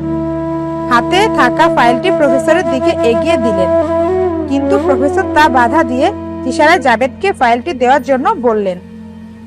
রবার্ট কিছুটা বিচলিত হলেও এগিয়ে গেলেন জাবেদের দিক। তিনি বুঝতে পারছেন না এই বয়সে একটা বাচ্চা ছেলেকে কেন এতটা প্রাধান্য দিচ্ছেন প্রফেসর। জাবেদ বেশি কিছু না ভেবে হাত বাড়িয়ে নিয়ে নিলেন ফাইলটি, অতঃপর কভার পেজ উল্টে নিলেন। কভার পেজটা উল্টানো মাত্রই ভেসে এলো পৃষ্ঠার মধ্য বরাবর পয়জন সংক্রান্ত তথ্য লেখাটি। উৎসুক হয়ে পরবর্তী পৃষ্ঠাটি উল্টালো সে। লেখা রয়েছে, পয়জনটি এতটা ভয়ানক যে এর ফলে মুহূর্তেই হাজার মানুষ মেরে ফেলা সম্ভব। এর আগে এরকম কোনো পয়জন চোখের সামনে এসেছে বলে মনে হয় না। পয়জনটির মাঝে মিশ্রিত হয়ে আছে অ্যাসিড। এরকম অ্যাসিড আদৌ আছে কি তা নিয়ে সন্দেহ হয়। তবে অবাক করার বিষয় হলো পয়জন নাক দিয়ে ভেতরে প্রবেশ করতেই ভেতরে থাকা সকল কিছু নষ্ট হতে শুরু করে। আবার অ্যাসিড দেহের বাহিরে লাগতেই ধ্বংসযজ্ঞ সৃষ্টি করে। পয়জনটি এতটাই ভয়ানক যে এক ফোঁটা পয়জনকে যদি 40 ভাগ করা হয় এবং উক্ত 40 ভাগের 1 ভাগ যদি কোনোভাবে কারো দেহে অনুপ্রবেশ ঘটে তবে আগামী 3 সেকেন্ডের মধ্যে সে মারা যেতে বাধ্য। অপরদিকে অ্যাসিড ও কোনো অংশে কম নয়। দেহের যে কোনো স্থানে কেবল একটু ছোঁয়া পাওয়া মাত্রই উক্ত স্থানের সকল কোষগুলো তৎক্ষণাৎ মারা যাবে এবং রক্ত চলাচল উক্ত স্থানের জন্য বন্ধ। সেই সাথে মাংস ও হাড়গুলো পচে যায় 4 ঘন্টার মধ্যেই এবং যদি উক্ত আক্রমণ স্থানটি কেটে ফেলা না হয় তবে সমস্ত দেহের ছড়িয়ে যেতে কেবল সময় লাগবে 5 ঘন্টা। এবং অবাক করা বিষয় হলো এই পয়জন ও অ্যাসিড একত্রে মিলিত হয়ে থাকে এবং একত্রে সংক্রমণ করে। তবে আরো অবাক করা বিষয় হলো এই পয়জন ও অ্যাসিড কেবল ধোঁয়া থেকে সৃষ্টি। এ দেখে বেশ চমকিত হলো যাবে। এগুলো কোনোভাবে বিশ্বাস করতে পারছে না, কিন্তু হাজার অবিশ্বাস করলেও সত্য কখনো মিথ্যা প্রমাণিত হবে না, যার ফলে তিক্ত হলেও হজম করে নিল। জাবেদের এরকম অবস্থা দেখে রিপোর্ট নিজে পড়ে দেখার জন্য চাইলেন নিক্সন। জাবেদ বেশি কিছু না ভেবে দ্রুত হস্তান্তর করলো ফাইলটি হাতে নিয়ে প্রথম কয়েক লাইন বেশ ভালোই পড়লেন। তবে যেই মাত্র পয়জন এবং অ্যাসিডের ব্যাখ্যা দেওয়া শুরু হয় তা দেখে আর সেভাবে বসে থাকতে পারলেন না। দাঁড়িয়ে গিয়ে বলতে লাগলেন তিনি, এই মুহূর্তে কি করা উচিত কিছুই বুঝতে পারছি না আমি। এমনিতে আমার মাথায় বউ করে আচ্ছাদিত, স্যার আর কিছুই নেই। যাক, স্বীকার করলেন। তবে নিক্সন সাহেব, কিছু বললেন না তিনি। বেশ কিছুক্ষণ চুপ থেকে প্রফেসরের উদ্দেশ্য করে বলতে লাগলেন জাবেদ। তখনই প্রফেসর বলে উঠলেন, স্যার, হালচাল বেশি ভালো ঠেকছে না আমার কাছে। যার থেকে নির্গত ধোঁয়া এতটা ভয়ানক, তবে তার শক্তি কতটা ভয়ানক সে সম্পর্কে আন্দাজ করা সম্ভব হচ্ছে না। তো কি বলতে চাচ্ছ তুমি? বলেন প্রফেসর। আমাদের MSF এ যদি তার আক্রমণ করার শক্তি থাকে তবে খুব শীঘ্রই পৃথিবীর বুকে আক্রমণ চালাবে, কিন্তু তা হতে দেয়া যাবে না। যে কোনো মূল্যে রুখে দিতে হবে। কিন্তু কিভাবে? আমার মাথায় আপাতত তেমন কিছু আসছে না। বহুদিন যাবৎ কোনো মিশনে যাওয়া হচ্ছে না, তাই আপাতত মিশনে যেতে যাচ্ছি। না, তোমাকে এর মাঝে যেতে দিতে পারি না। এটি আমার নিয়মের খিলাফ হবে। ভুলে যাচ্ছেন প্রফেসর, MSF এর আগামী প্রফেসর আমি। দায়িত্বের হাল ধরতে হবে, আর আমার ভয় পাবার কারণ নেই। তবুও তোমাকে যেতে দিতে পারি না। আমি আপনার কথা শুনতে চাচ্ছি না, তাই আপাতত একটু চুপ থাকুন। মিস্টার অরিক এবং মিস্টার রবার্ট, আপনারা যেতে প্রস্তুত আছেন তো? আমি তো সেই কবে থেকেই অধিক আগ্রহে বসে আছি মিশনে যাওয়ার জন্য, কিন্তু যাওয়া আর হচ্ছে না। হ্যাঁ, প্রস্তুত তো অবশ্যই আছি। আপনার মতো একজন দক্ষ এজেন্টের সাথে মিশে গেলে সে মিশন আসলেই রোমাঞ্চকর হবে। তবে তোমরা দুজনে মিশনে যাওয়ার জন্য তৈরি? হ্যাঁ, আমরা দুইজনই তৈরি আছি। কালো ধোঁয়া হতে রক্ষা পেতে একটি ড্রেস তৈরি করা হয়েছে। আমি ফারহান সাহেবকে ফোন করে নিয়ে আসার জন্য বলছি। একটু পরে এসে উপস্থিত হবেন তিনি। তৎক্ষণাৎ রুমের দরজা খুলে ভেতরে প্রবেশ করলেন ফারহান সাহেব। জাবেদকে দেখে সকল কিছু উপেক্ষা করে তাকে জড়িয়ে ধরলেন এবং বলতে লাগলেন, আরে জাবেদ যে, তুমি এসেছো আর আমি জানি না। বলো, কাজটা কি ভালো হয়েছে? এসে থামার সময় পাইনি, প্রফেসরের রুমে প্রবেশ করতেই সব শুরু। আর কি করার? তার বলতে, যাই হোক, তোমাদের জন্য আমি 3টে ড্রেস তৈরি করেছি। অবশ্য আরো কয়েকটা তৈরি করেছি, কিন্তু নিয়ে এসেছি মাত্র 3টেই। আমাদেরকে পোশাক কি সুরক্ষা করতে দেবে? ভালো প্রশ্ন। এটি তোমাদের দেহ ক্ষত থেকে রক্ষা করবে এবং অ্যাসিডের প্রভাব এর উপর পড়বে না। তবে মুখের সেফটি হিসেবে অন্য কিছু ইউজ করতে হবে, তাই একটু সাবধানে থাকতে হবে তোমাদের। ধন্যবাদ ফরহাদ সাহেব। তৎক্ষণাৎ তারা 3জন কাপড়গুলো পরিধান করার জন্য চলে গেলেন। ওয়াশরুম থেকে কাপড়গুলো পরিধান করে বেরিয়ে এলেন। নিচে উক্ত ড্রেসটি, তার উপর সাধারণ জামা প্যান্ট পরিধান করা। একটি কৌটা জাবেদের দিকে এগিয়ে দিলেন ফারহান সাহেব, হাতে নিয়ে বললেন, জাবেদ, এটা কি? জেল তোমাদের মুখমণ্ডলে মেখে নাও, একটি ব্যাকটেরিয়ার আক্রমণ থেকে বাঁচাবে। আচ্ছা, ধন্যবাদ। অতঃপর ব্যাগ প্যাকিং করায় মনোযোগ দিল। দুটি ব্যাগ দুজনের জন্য, একটি অরিক এবং অপরটি রবার্টের। রবার্টের ব্যাগের ভিতর খাবার সামগ্রী নেওয়া হয়েছে, যেগুলো যে কোনো পরিস্থিতিতে টিকে থাকতে সাহায্য করবে, এবং অরিকের ব্যাগে নেওয়া হয়েছে আগ্নেয়াস্ত্র, 4টি বন্দুক এবং 200 বুলেট নিয়ে ব্যাগটি অরিককে দেওয়া হয়। তবে অবাক করা ব্যাপার হচ্ছে, সবগুলো বুলেটই রূপা দিয়ে তৈরি। সম্পূর্ণ তৈরি হতে অরিক এবং রবার্টের উদ্দেশ্য করে বলে উঠল জাবেদ, আমরা যেতে চলেছি এই মৃত্যু দ্বীপে। কি লুকিয়ে আছে সেখানে তা বলা অসম্ভব। আমাদের প্রতি কদমে কদমে থাকবে বিপদ। ভেবে নিতে পারো, মৃত্যুর সাথে লড়াই করতে যাচ্ছ। যা হয়ে যাক, তবু ভরসা হারানো যাবে না। এখনই নিজের দক্ষতা দেখানোর সময়। আমাদের লক্ষ্য কেবল একটাই, আর তা হলো পৃথিবী এবং এমএসএফ কে সুরক্ষা দেয়া। জাবেদের কথা শেষ হতেই প্রফেসর তার কাঁধে কাপড় দিয়ে বলতে লাগলেন, তুমি পড়বে যাবে, তুমি পড়বে। অতঃপর তিনি চলে গেলেন। ফারহান সাহেব সবাইকে একটি করে স্মার্ট ওয়াচ এবং একটি করে স্মার্ট ডিভাইস হাতে তুলে দিলেন এবং সকলের দেহের সাথে একটি ট্র্যাকিং ডিভাইস লাগিয়ে দিলেন। তবে সেটি অদৃশ্য হয়েই রইল এবং সবাইকে একটি করে ট্র্যাকিং ডিভাইস হাতে দিলেন। ট্র্যাকিং ডিভাইস দেওয়ার কারণ হলো, কোনো কারণে যদি একে অপরের থেকে আলাদা হয়ে যায়, তবুও তাদের অবস্থান জানতে এই ছোট্ট পরিকল্পনা। তবে এবারে স্মার্ট ওয়াচটি বেশ ভিন্নভাবে তৈরি করা হয়েছে। আমরা সবাই জানি আইফোনের নিজস্ব বেসিক শব্দ আছে। যার ফোন, সে যদি তার ভয়েস দিয়ে সেট করে রাখে ফোনের লক, তবে তিনি হেই সিরি বলতেই খুলে যাবে ফোনের লক। তবে উক্ত ব্যক্তি ব্যতীত অন্যের কণ্ঠে বলা হয়, তবে কোনোভাবেই খুলবে না ফোনের লক। তেমনি স্মার্ট ওয়াচটিও আপডেট করে এই নিয়মটি চালু করা হয়েছে। প্রত্যেকে স্মার্ট ওয়াচ নিজেদের কণ্ঠে এমএসএফ বললেই খুলে যাবে স্মার্ট ওয়াচের লক। তারা রীতিমতো অবাক, যত দেখছে ততই অবাক হচ্ছে। তবে সবচেয়ে অবাক তখনই হয়েছিল যখন ড্রেস পরতেছিল। পোশাকটি যখন পরিধান করছিল, তারা তৎক্ষণাৎ আচমকাই অবাক কাণ্ড ঘটে। সম্পূর্ণ পোশাকটি ফুটবলের মতো ফুলে যায়, যেন তারা বেলুন পরিধান করেছে। তারা ভেবেছিল হয়তো তাদের এভাবেই মিশনে যেতে হবে, কিন্তু এভাবে তো আর মিশনে যাওয়া সম্ভব না। অতঃপর নিজেদের দোষ দেওয়া আরম্ভ করলো। তৎক্ষণাৎ সকলের এইরকম অঙ্গি দেখে ফারহান সাহেব তাদের উদ্দেশ্য করে বললেন, এত চিন্তিত হওয়ার কিছুই নেই, সবাই সামনে এগিয়ে এসো। সামনে এগিয়ে আসতেই তাদের সকলের পেটের দিকে হাত নিলেন ফারহান সাহেব।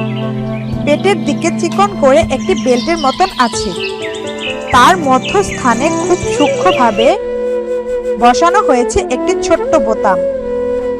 সেখানে হাত নিয়ে আলতোভাবে চাপ প্রয়োগ করলেন ফারহান। তৎক্ষণাৎ ফুটবলের ন্যায় ফুলে থাকা পোশাক হতে চুপসে যেতে আরম্ভ করলো। কয়েক সেকেন্ডের মাথায় দেহের সাথে নিখুঁতভাবে গেঁথে গেছে। এতটাই নিখুঁতভাবে বসে গেছে, যার ফলে দেহের চামড়া আর পোশাকের আস্তরণ বোঝা যাচ্ছে না। তবে আরো একটি বিষয় হলো পোশাকগুলোর রং নীল, কিন্তু এখন সেই নীল রঙের আভা নেই। দেহের সাথে বসে যেতে তা একটি মানব দেহের রং ধারণ করেছে, যেমনটি গিরগিটি তার রং বদলায়। ইতিমধ্যেই অরিক এবং রবার্ট দুজনেই অবাক হয়ে আছে। লোভাতুর চোখে তাকিয়ে আছে তারা। এ যেন এক রহস্যময় পোশাক। তবে অবাক করার মতো আরো একটি বিষয় হচ্ছে, কোনো অনুভূতি অনুভব হচ্ছে না তাদের। পোশাকটি রাবারের তৈরি। এর মাঝেও যে এতগুলো গুণ রয়েছে তা মানতে কিছুটা কষ্ট হচ্ছে তাদের। তবে তারা আরো অবাক হচ্ছে এটি ভেবে যে তাদের অনুভবই হচ্ছে না তারা কিছু পরিধান করে আছে। তাদের এখন অনুভব হচ্ছে কেবল তারা উলঙ্গ অবস্থায় আছে। ইন্দ্রিয় শক্তিগুলো সচল আছে কি না তা দেখার জন্য হাত পা নাড়াচাড়া করে দেখতে লাগলো সবাই। আচমকাই তারা ঘাড়ে ব্যথা অনুভব করতে লাগলো। অবশ্য এর যথেষ্ট কারণ রয়েছে। ঘাড়ের উপর 4 কোণ বিশিষ্ট ছোট্ট একটি ডিভাইস, যা থেকে তাদের ব্যথা অনুভব হচ্ছে। হঠাৎ করে সকল ব্যথা অনুভব বন্ধ হয়ে গেল। কোনোভাবেই বোঝার উপায় নেই যে একটু আগে ব্যথা অনুভব হয়েছিল। তাদের কাছে সকল কিছুই স্বপ্নের মতো মনে হচ্ছে, যেন স্বপ্ন ভাঙলেই সকল কিছু শেষ হয়ে। তবেই ফিরব। নিকোলাস পিঠে থাপ্পড় দিয়ে বললেন, অল দ্য বেস্ট। অতঃপর রুম থেকে প্রস্থান করলেন তিনি। ফরেনসিক ডিপার্টমেন্টের হেড নিকোলাস চলে যেতেই গবেষণা বিভাগের প্রধান ফারহান সাহেব জাবেদের সামনে এসে উপস্থিত হলেন। অতঃপর বুকে জাপটে নিলেন। বলতে লাগলেন তিনি, আমি জানি তুমি ভরসা হারানো ছিলে না। অবশ্য দেখতে তো হবে ছেলেটা কার। মহান নেতা কিং আরমান খানের ছেলে। একবার তোমার বাবার সাথে আমার মিশনে যাওয়ার সুযোগ হয়েছিল। কতটা খুশি ছিলাম তা বলে বোঝানোর নয়। আর মিশরে তোমার বাবার বুদ্ধি এবং বিচক্ষণতা দেখে রীতিমতো আমি তার ফ্যান হয়ে গেছিলাম। আর আমার জানা মতে তুমিও তার থেকে কোনো অংশে কম যাও না। তোমার উত্তম বুদ্ধি এবং বিচক্ষণতা দিয়ে তার জয় ছিনিয়ে নিয়ে এসো। আশাহত করব না আমি, যথেষ্ট চেষ্টা করব আপনার স্বপ্নটি পূরণ করবার। আরেকটা কথা হলো, একটু সাবধান থাকবে। প্রতিটি পদে পদে থাকবে ভয়ানক মৃত্যুর আক্ষেপ। আশা করি বুঝে শুনে প্রতিটা পা ফেলবে। মনে রাখবে, একটা ভুল কদম কিন্তু তোমার ফোনের ঝুঁকি বাড়িয়ে দেবে। দোয়া করবেন আপনাদের সম্পর্কে বাস্তবায়ন করে তবেই ফিরব। আর কিছু বলার প্রয়োজন বোধ করলেন না কেউ। অতঃপর বারান্দা দিয়ে হাঁটতে লাগলো তারা। প্রফেসর ডেভিড এবং নিক্সন এবং জাবেদের সাথে রয়েছে অরিক এবং রবার্ট। উদ্দেশ্য এখন লিফট। কিছু দূর অগ্রসর হতেই দেখা মিলল লিফটে। সকলে চড়ে গেলেন লিফটে। বাটন বোর্ডে গ্রাউন্ড ফ্লোরে তথা 0 বাটনে চাপ প্রয়োগ করলেন নিক্সন। হঠাৎ একটি ঝাঁকুনি দিয়ে উঠল লিফট, যেটি প্রতিনিয়ত লিফটের কর্ম। কিছু সময় অতিবাহিত হতেই পুনরায় আরো একটি ঝাঁকুনি খেয়ে থেমে গেল লিফট। নিম্ন আওয়াজের টিং শব্দ তুলে খুলে গেল দরজা। দ্রুত পায়ে সকলে ত্যাগ করলেন লিফট। অতঃপর সামনের দিকে অগ্রসর হতে লাগলেন সবাই। কিছু সময় নিয়ে হেঁটে হেঁটে সামনে অগ্রসর হতে একটি দরজা দেখা মিলল। তবে দরজার কাছে রয়েছে একটি ফিঙ্গারপ্রিন্ট বোর্ড। প্রফেসর ডেভিড হাতের ইশারা করে নিক্সনকে খুলতে বললেন। তৎক্ষণাৎ নিক্সন সেখানে উপস্থিত হয়ে নিজের ডান হাত মুক্ত স্থানে রাখলেন। একটি সবুজ রশ্মি তার হাতকে আবদ্ধ করে নিল। কিছু সময় অতিবাহিত হতেই সবুজ রশ্মিটি অদৃশ্য হয়ে যায়। তৎক্ষণাৎ নিম্ন আওয়াজে টপ করে একটি শব্দ হয় এবং দরজাটি মধ্যভাগে বিভক্ত হয়ে দুদিকে সরে যায়। প্রথমে দরজার ওপাশে পা রাখলেন প্রফেসর, অতঃপর জাবেদ। এভাবেই সকলে দরজার ওপারে পা রাখলেন। তবে সবার শেষে পা রাখলেন নিক্সন। ওপারে পা রাখতেই দেখা মিলল রং বেরঙের রশ্মি এবং আরো দেখা মিলল আকাশযানের। তাদের বুঝতে বাকি রইল না আর। তারা এখন আকাশযান স্টেশনে আছে। আকাশযানের কাছে এসে ভেতরে প্রবেশ করলেন নিক্সন। তার পিছু পিছু ভেতরে প্রবেশ করলো অরিক এবং রবার্ট। অপর দিকে নিচে দাঁড়িয়ে আছে জাবেদ এবং তার পাশে দাঁড়িয়ে আছে প্রফেসর, আর তাকে প্রোটেক্ট করার জন্য কয়েকজন গার্ড রয়েছে। জাবেদকে জড়িয়ে ধরলেন প্রফেসর, বলতে লাগলেন তিনি, খুব ইচ্ছা হচ্ছে রেখে দিই, কিন্তু তোমার যে যেতে হবে। তবে মন মানছে না আমার, কেন যেন মনে হচ্ছে কিছু অঘটন করতে যাচ্ছে। এত চিন্তা করবেন না, হয়তো শরীর খারাপ করবে। তৎক্ষণাৎ ভেতর থেকে ডাক এলো নিক্সনের। তিনি বললেন, যাবে, তাড়াতাড়ি আসো। আসছি, চলুন প্রফেসর, ভালো থাকবেন। সামনের দিকে এগিয়ে যাচ্ছে তারা, যাচ্ছে শত্রুর আস্তানায়। কারোরই যে জানা নেই কি হতে চলেছে আগামীতে, আর কি হবে, কে বেঁচে ফিরবে আর কে মারা যাবে তার নির্দিষ্ট করা নেই। আরমান খানের ছবি দেখে সালাম ঠুকে মিশনে যায় যাতে করে বিজয়ী হতে পারে, আর উক্ত স্থানে আরমান খানের ছেলে হয়ে কি বিজয়ী হবে না নাকি হেরে যাবে তা নিয়ে চিন্তা ভাবনা জাবেদের। কিন্তু তাদের এটাও জানা আছে সে মিশনকে নিজের জীবনের সাথে জড়িয়ে নেয়, যার ফলে বিজয়ী হয়ে ঘরে ফেরে। প্রচুর গতিতে সামনের দিকে ছুটে যাচ্ছে আকাশযান। তবে অবাক করার মতো কাণ্ড, দ্বীপের কাছে আসতেই আচমকা আকাশযানের গতি কমে গেল, যেন ঘন্টায় 20 কিলোমিটার গতিতে ছুটে চলেছে। এত গতিতে ছুটে হঠাৎ থেমে যাওয়াতে বেশ অবাক হয় তারা। নিক্সন নিজের সর্বোচ্চ দিয়ে চেষ্টা করছেন গতি আগের অবস্থায় ফিরিয়ে নিতে, কিন্তু কোনোভাবেই তা হচ্ছে না। আচমকাই আকাশযানের গতি আগের চাইতে দ্বিগুণ হয়ে সামনের দিকে ছুটে চলেছে। চিৎকার দিয়ে উঠলো আরিফ এবং রবার্ট। বেশ কঠিন স্বরে বলল জাবেদ, চুপ! কি মেয়েদের মতো চিৎকার দেওয়া শুরু করেছো? তোমরা আদৌ পুরুষ? আমার তা মনে হচ্ছে না। একদম চুপ করে থাকবে, কোনো আওয়াজ যেন কানে না আসে। জাবেদের ধমক খেয়ে দুজন পুরোপুরি ভাবে চুপ হয়ে গেছে। নিক্সন ইঞ্জিন বন্ধ করে দিলেন এবং পুনরায় চালু দিলেন। অবাক কাণ্ড, আকাশযানের ইঞ্জিন চালু হচ্ছে না। বেশ কয়েকবার প্রচেষ্টা চালালেন, কিন্তু তাতেও কোনো সুফল পাওয়া যায়নি। ইঞ্জিন বন্ধ হতেই নিচের দিকে সর্বোচ্চ গতিতে নেমে চলেছে।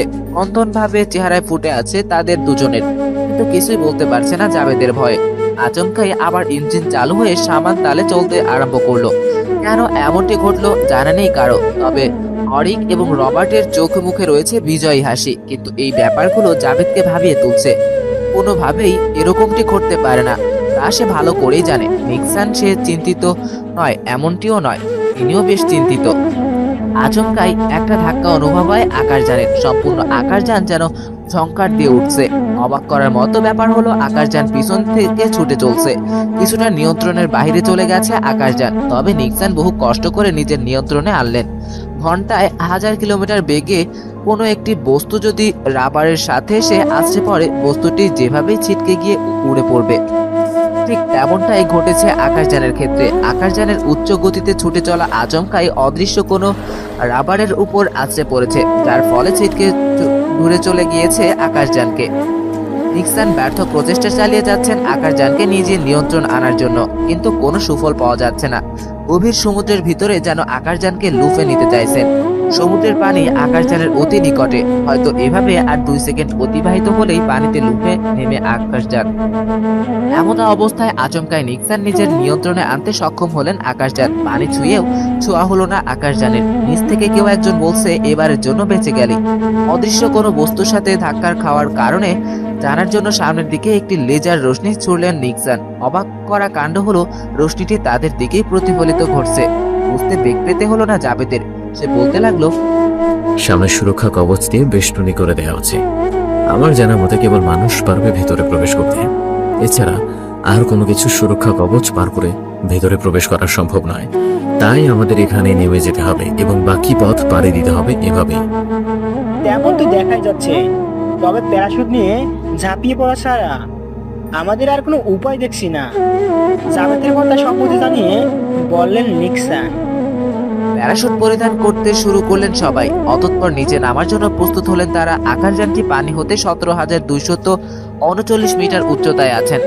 বেশি কিছু না ভেবে ঝাঁপ দেওয়ার জন্য প্রস্তুত হলেন। পরপর 3 জন একসাথে লাফিয়ে পড়লেন আকাশযান থেকে। অতঃপর একে অপরের হাত ধরে 3 জন মিলে গোলাকার ধারণ করলেন। পানি থেকে 2345 মিটার উচ্চতায় থাকা অবস্থায় প্যারাশুট খুলে দিলেন। এতে করে তারা 3 জন 3 দিকে বিভক্ত হলেও কাছাকাছি আছেন। কিছু সময় অতিবাহিত হতেই তারা 3 জন আছড়ে পড়ল পানিতে।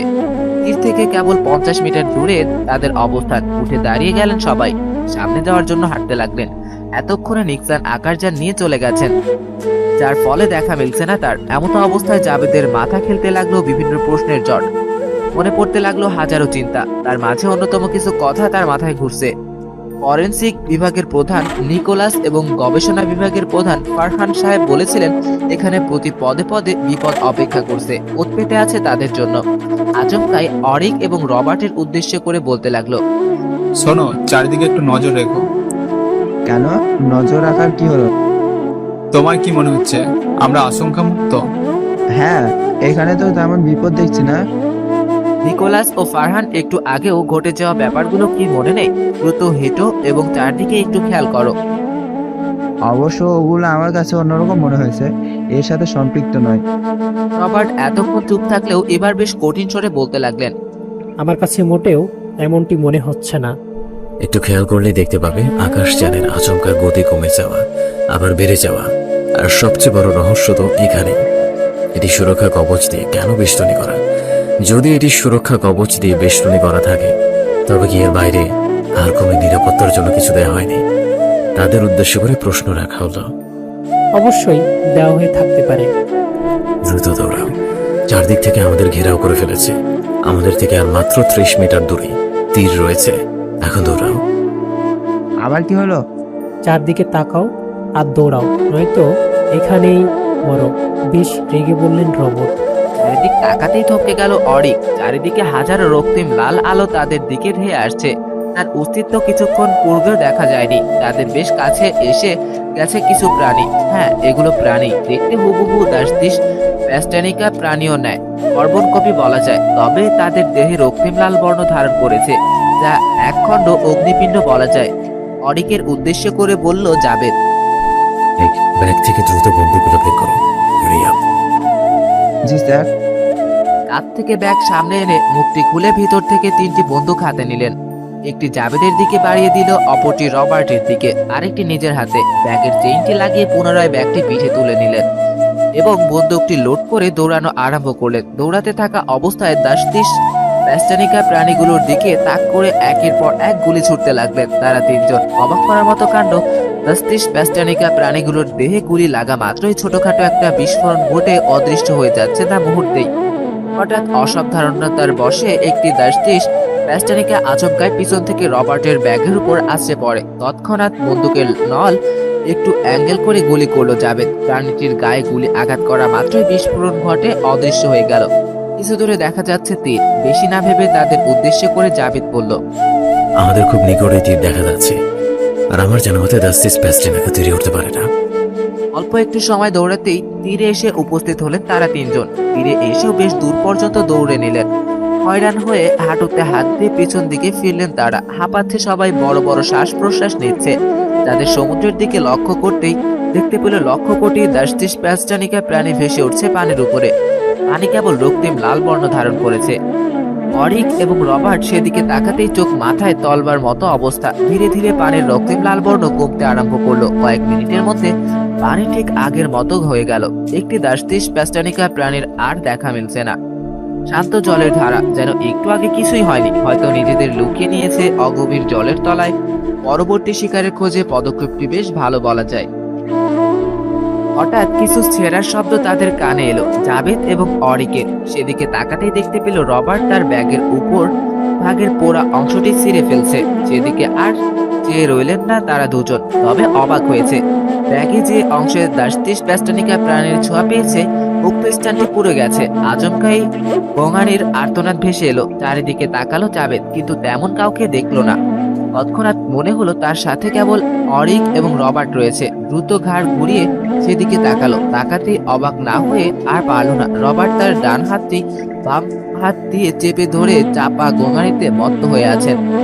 ছটফট করতে লাগলেন রবার্ট। কোনো উপায় না পেয়ে বালুতে হাত দিয়ে কাতরাতে লাগলেন। আচমকাই বালুর উপর শুয়ে পড়লেন। জাবেদের মাথা কিছুই আসছে না। এখন কি করা প্রয়োজন তাও তিনি জানে না। উপায় না পেয়ে অরিকের উদ্দেশ্য করে প্রশ্ন করলো সে, কি হয়েছে রবার্টের? এরকম ছটফট করছে কেন? ওর হাতে বা কি হয়েছে? ব্যাগের ঝুলন্ত অংশ তথা পুড়ে যাওয়ার অংশটুকু ছিঁড়েই ফেলেছিল। তার কিছুক্ষণ পরে এমন করতেছে। বেশ চটপটে জবাব দিল অরিক। ইতিমধ্যেই রবার্ট বড় বড় শ্বাস প্রশ্বাস নিচ্ছে, যা জাবেদের কানে এসে লাগছে। সে বেশ বিচলিত হয়ে গেল। সে তো কথা দিয়েছিল আর কাউকে মরতে দেবে না, তবে কি এখন তার সামনেই মারা যাবে? বেশি কিছু না ভেবে রবার্টের মাথার কাছে বসে গেল সে। মাথাটি তার পায়ের উপর তুলে একটি হাত তার কপালের উপর রাখলো জাবেদ। চোখ দুটি বুজে কিছু করার চেষ্টা করছেন। হ্যাঁ, তিনি এখন রবার্টকে শক্তি দিতে যাচ্ছে। চোখ দুটি বুজে হাতটি চাপা দিয়ে ধরলো। রবার্টের দেহ একটু ঝাঁকুনি দিয়ে উঠলো। কিছু সময় এভাবে অতিবাহিত হলে স্বাভাবিকভাবে শ্বাসকার্য চালাতে লাগলো রবার্টের। আচমকায় জাবেদের মাথা চক্কর দিয়ে উঠলো। দু হাতে মাথা আবদ্ধ করলো, কিন্তু সুফল পাচ্ছে না। চোখ খুলতেই কেবল ধূসর অন্ধকার দেখা যাচ্ছে। মাথা সোজা রাখতে পারছে না সে। আচমকাই তার শ্বাসকষ্ট আরম্ভ হয়ে গেল। কোনোভাবেই শ্বাস নিতে পারছে না। হার্টবিট কাজ করা বন্ধ করে দিয়েছে। শিরা উপশিরায় রক্ত সঞ্চালন বন্ধ হয়ে গেছে। ধমনীতে আর বইছে না রক্তধারা। সে ভেবে চলেছে অহরহ। আমি কি মারা যাচ্ছি? তার কানে কেবল অরিকের বলা একটা কথাই কানে এলো। স্যার স্যার, হঠাৎ কি হলো আপনার? এমন করছেন কেন? এরপর আর শোনার প্রয়োজন বোধ করলো না সে। সে বিদায় নিতে চলেছে ভুবন থেকে। তার মনে কেবল একটাই দুঃখ, সে তার সন্তানের মুখ দেখতে পারলো না। তার সন্তান ভূমিষ্ঠ হবার পূর্বেই এতিম হয়ে গেল। আর কিছু ভাবতে পারলো না সে। চোখ দুটি খোলা রাখা তার পক্ষে আর সম্ভব হচ্ছে না। ধীরে ধীরে চোখ দুটি বুজে নিল। হয়তো এই চোখ বুজে যাওয়াই হবে শেষ চোখ বুঝা। খারাপভাবে সূর্যের কিরণে তীব্র আলোর ঝলকানিতে মাথা চারা দিয়ে ঘুম ভাঙলো জাবেদ। সমুদ্র তীরে বালুতে কাত হয়ে শুয়ে আছেন তিনি। কি হয়েছিল তার? কিছুই বুঝতে পারছে না সে। দ্রুত শোয়া থেকে উঠে বসলো। মাথা এখনো তার ঝিমঝিম করছে, তবে মনের মাঝে হাজারো প্রশ্ন উকিঝুঁকি দিতে লাগলো তার। তবে প্রথম এই প্রশ্ন হলো, আমি এখানে কেন? আমাকে এখানে কে নিয়ে এসছে? এই জাতীয় হরেক রকমের প্রশ্ন মাথায় ঘুরপাক খেয়ে চলেছে। স্মৃতিচারণের জন্য মস্তিষ্কে চাপ প্রয়োগ করতেই ভেসে উঠল গতকালকের ঘটে যাওয়া ঘটনা। গতকাল তার সাথে এমনটি ঘটবার অন্যতম কারণ হলো ভ্যাম্পায়ার শক্তির ব্যবহার। এমনিতেই তার শরীরে প্রচন্ড শক্তির অভাব, তবুও সে তার ভ্যাম্পায়ার শক্তি ব্যবহার করে রবার্টকে বাঁচিয়ে তুলেছিল, যার ফলে তার ভ্যাম্পায়ার শক্তি শূন্য হয়ে যায় এবং তার দেহে অর্ধেক দুর্বলতার ফলে জ্ঞান হারিয়ে ফেলেন। চারিদিকে ঘাড় ঘুরিয়ে দেখতে লাগলো, তেমন কাউকেই নজর পড়ছে না তার। মনের কোণে ভয়ের অনুপ্রবেশ ঘটে গেল। ভাবতে লাগলো সে, তবে কি অরিক এবং রবার্টকে হারিয়ে ফেলেছি? কিন্তু এমনটি হবার কথা তো নয়। সূর্যের প্রখর রোদের তাপে বালুকণাগুলো উত্তপ্ত করে তুলেছে। গবেষণা বিভাগের প্রধান ফারহান সাহেবের বানানো পোশাকটি ফলে দেহ তেমন অনুভব হচ্ছে না কিছু। অবশ্য একেবারেই অনুভবযোগ্য নয় তেমনটিও নয়, তবে তা অতি সাধারণ, যা দেহের একটি লোমকেও অনুভব করতে বাধ্য করে না। উঠে দাঁড়িয়ে গেল সে। চারিদিকে ঘাড় ঘুরিয়ে দেখতে লাগলো। সমুদ্র পাড়ে তাকাতেই নজর এলো দুজন লোক একত্রে পিঠে ব্যাগ নিয়ে হেঁটে আসছে। একটু কাছাকাছি আসতেই বুঝতে পারলো তারা দুজন অন্য কেউ নয়। একজন অরিক, অপরজন হলো রবার্ট। আর দুজন তার কাছে এসে দুটি চোখ দিয়ে গিলে খাচ্ছে। তা দেখে বেশ ক্রোধযুক্ত কণ্ঠে বলে উঠলেন তিনি। কোথায় ছিলে তোমরা দুজন? আর আমাকে চোখ দিয়ে ভাবে গিলে খাচ্ছ কেন? কিছুই বললো না দুজন। এবার বেশ রেগে গিয়ে বলল সে, কি হয়েছে তোমাদের? কথার জবাব না দিয়ে এভাবে কি দেখছো? বেশ ক্ষীণ কণ্ঠে জবাব দেয় অরিক। সূর্যের অধিক আলোতে আপনাকে ভালোভাবে দেখতে না পেয়ে চিনতে পারিনি, তাই ওভাবে তাকিয়েছিলাম। আমাদের এখন সামনে আগানোর প্রয়োজন। বেশ ভালোই বেলা গড়িয়েছে। এখনো আমাদের থেকে জঙ্গল অনেক দূরে অবস্থিত, তাই রওনাটা এখন দিলেই ভালো হয়। অরিকের কথায় সম্মতি জানিয়ে বলল রবার্ট। ওর কথা অবশ্যই সঠিক। এখন না গেলে পরবর্তীতে আরো বেলা গড়ালে তখন আবার নতুন ঝামেলার সম্মুখীন হতে হয়। কিছু বলল না জাবেদ। পিছন থেকে ঘুরে জঙ্গলের দূরত্ব দেখে নিল। বেশ ভালোই দূর, প্রায় 5 থেকে 6 কিলোমিটার দূরে অবস্থিত আছে জঙ্গল। তবে জাবেদের মনে অরিকের একটি প্রশ্ন ঘুরপাক খেতে লাগলো। সে যেখানে দাঁড়িয়ে আছে, অরিকের দাঁড়িয়ে থাকা স্থান থেকে বেশ ভালো করে দেখতে পাওয়ার কথা। এটি নিয়ে অবশ্য বেশ মাথা ঘামানোর প্রয়োজন বোধ করলো না সে। হয়তো রোদের কারণে নাও দেখতে পারে। পিছন দিকে ঘুরে তাদের উদ্দেশ্য করে বলতে লাগলো, তো চলো পাড়ে দেয়া যাক। রওনা দিলেন জঙ্গলের উদ্দেশ্য করে। পেটের ভিতর ইঁদুর দৌড়াদৌড়ি করছে। রবার্টের ব্যাগে খাবার ছিল, তবে তার স্প্যাস্টানিকা প্রাণীটির ফলে সম্পূর্ণ ব্যাগটাই ফেলে দিতে হলো। কেবল একটু অংশ হাতে লাগার ফলে মৃত্যুসজ্জায় চলে গিয়েছিল রবার্ট। এরকম বিষাক্ত প্রাণীর ছোঁয়া কোনো খাবার খেয়ে মরার জন্য কেউই রাজি নয়। আলোচর দিয়ে তারা তিনজন দ্রুত পায়ে হেঁটে চলেছে। তাদের কাফেলা বলা যাবে কিনা তা নিয়ে সন্দেহ।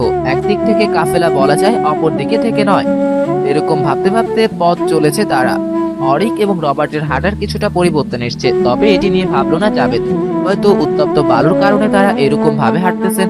চুপচাপ হেঁটে সামনে অগ্রসর হচ্ছেন। তবে কৌতূহল হয়ে পকেট থেকে নিজেদের অবস্থান ট্র্যাক করে ডিভাইসটি হাতে নিয়ে আড়াল করে দেখতে লাগলো জাবেদ। ডিভাইসে নজর পড়তে চমকে উঠল সে। পুনরায় সুন্দর করে তাদের আড়ালেই পকেটে লুফিয়ে নিল ডিভাইস। অতঃপর অরিক এবং রবার্টের উদ্দেশ্য করে বলে উঠল সে, অনাতাহা দারে দেশু কানাডা নারে নিটিকাবা নান্দেসুকা। তার এরকম প্রশ্ন শুনে বেশ বিচলিত হলো রবার্ট এবং অরিক। একটু উৎসুক হলেন, বললেন রবার্ট, কি আবোল তাবোল বকছেন আপনি? মাথার তার নষ্ট হয়ে গেছে নাকি? নান্দুশুকু পান্দুশুকু কি বলছেন এগুলো? মাঝপথে এরকম পাগলামো করিন না তো ভাই। আমি নিজেও জানি না কি বলছি। রোদের তাপে মনে হয় মাথাটা গেছে একেবারে। আমিও তাই ভাবছি, গরমে আপনার মাথার দু একটি তার ছিঁড়ে গেছে নাকি, তাই এরকম আবল তাবল বকে যাচ্ছেন। আমি এমনিতেই রসিক মানুষ, বেশ কিছুক্ষণ যাবত তেমন কথা হচ্ছিল না, তাই ভাবলাম উদ্ভট কিছু দিয়ে শুরু করি। হ্যাঁ, ভুলেই গেছিলাম। আর এখন এমনিতেও খুব ক্ষুধা লেগেছে। জঙ্গলে যত দ্রুত যাওয়া যায় আমার ততটাই ভালো। আর কথা বলতে বলতে দ্রুত পা চালানোই ভালো হবে। তা বলো, আমার সাথে তোমার চতুর্থ নম্বর মিশন কেমন হচ্ছে? আর এর আগের মিশনগুলো নিয়েও অনুভূতি কেমন? জাবেদের প্রশ্নের জবাবে বললেন রবার্ট, তার বলতে হয়, আপনার সাথে যাচ্ছি, তাও চতুর্থবার। এটা যেন আমার সৌভাগ্য বলা যায়। আপনার সাথে ভীষণ মানেই আনন্দের, অ্যাডভেঞ্চার উপভোগযোগ্য। রবার্টের কথা শেষ হওয়া মাত্রই অরিক জবাব দিল, আমাকে চতুর্থ মিশনে নেওয়ার জন্য আপনাকে জানাই আন্তরিক কৃতজ্ঞতা। মিশন চয়নের অপর নাম আপনার। হয়েছে ভাই, যে হারে বাম দিচ্ছ না, না জানি কখন ফুলে গিয়ে ফুটে দেয়। আচ্ছা, তোমাদের কি মনে হয় আমরা বিজয়ী হব নাকি হেরে যাব? হেরে যাওয়ার প্রশ্নই আসে না। আপনার দ্বারা পরিচালিত মিশন কোনোভাবেই ব্যর্থ হতে পারে না। এভাবেই কথাবার্তা বলতে বলতে বালুচর এলাকা তথা উপকূলীয় অঞ্চল পার করে ফেলেছেন। 4 থেকে 5 ফিট দূরেই জঙ্গলের সীমান্ত। অবাক হলো যাবে, সারিবদ্ধভাবে হাজার হাজার অচেনা প্রকৃতির গাছ। এক একটি গাছ যেন এক একটি খুঁটি। জঙ্গলের ভিতর প্রবেশ করার জন্য পা বাড়াতেই অবাক হলো জাবেদ। পায়ের যতটুকু অংশ জঙ্গলের ভিতর গাছের বেষ্টনীতে প্রবেশ, ততটুকু অন্ধকার গহ্বরে ডুবে গেছে, যেন তার পা নেই অতটুকু অংশ হতে। পুনরায় বের করে আনলো, কিন্তু তাতে আরো অবাক হলো সে। পা বের করে আনতেই দেখতে পেল তার পা প্রথমে যেমন ছিল ঠিক তেমনই আছে। বেশ কিছু না ভেবে অরিক এবং রবার্ট ভেতরে প্রবেশ করে নিলেন। তা দেখে জাবেদ নিজেও প্রবেশ করলো। বালুচর থেকে জঙ্গলে প্রবেশ করতেই যেন অন্য আরেক জগতে প্রবেশ করেছে তারা, এমনটা অনুভব হচ্ছে জাবেদের। জঙ্গলের ভিতর থেকে উপকূলীয় অঞ্চলের দিকে তাকালো, কেবল সূর্যের তেজস্ক্রিয় আলো দেখা যাচ্ছে।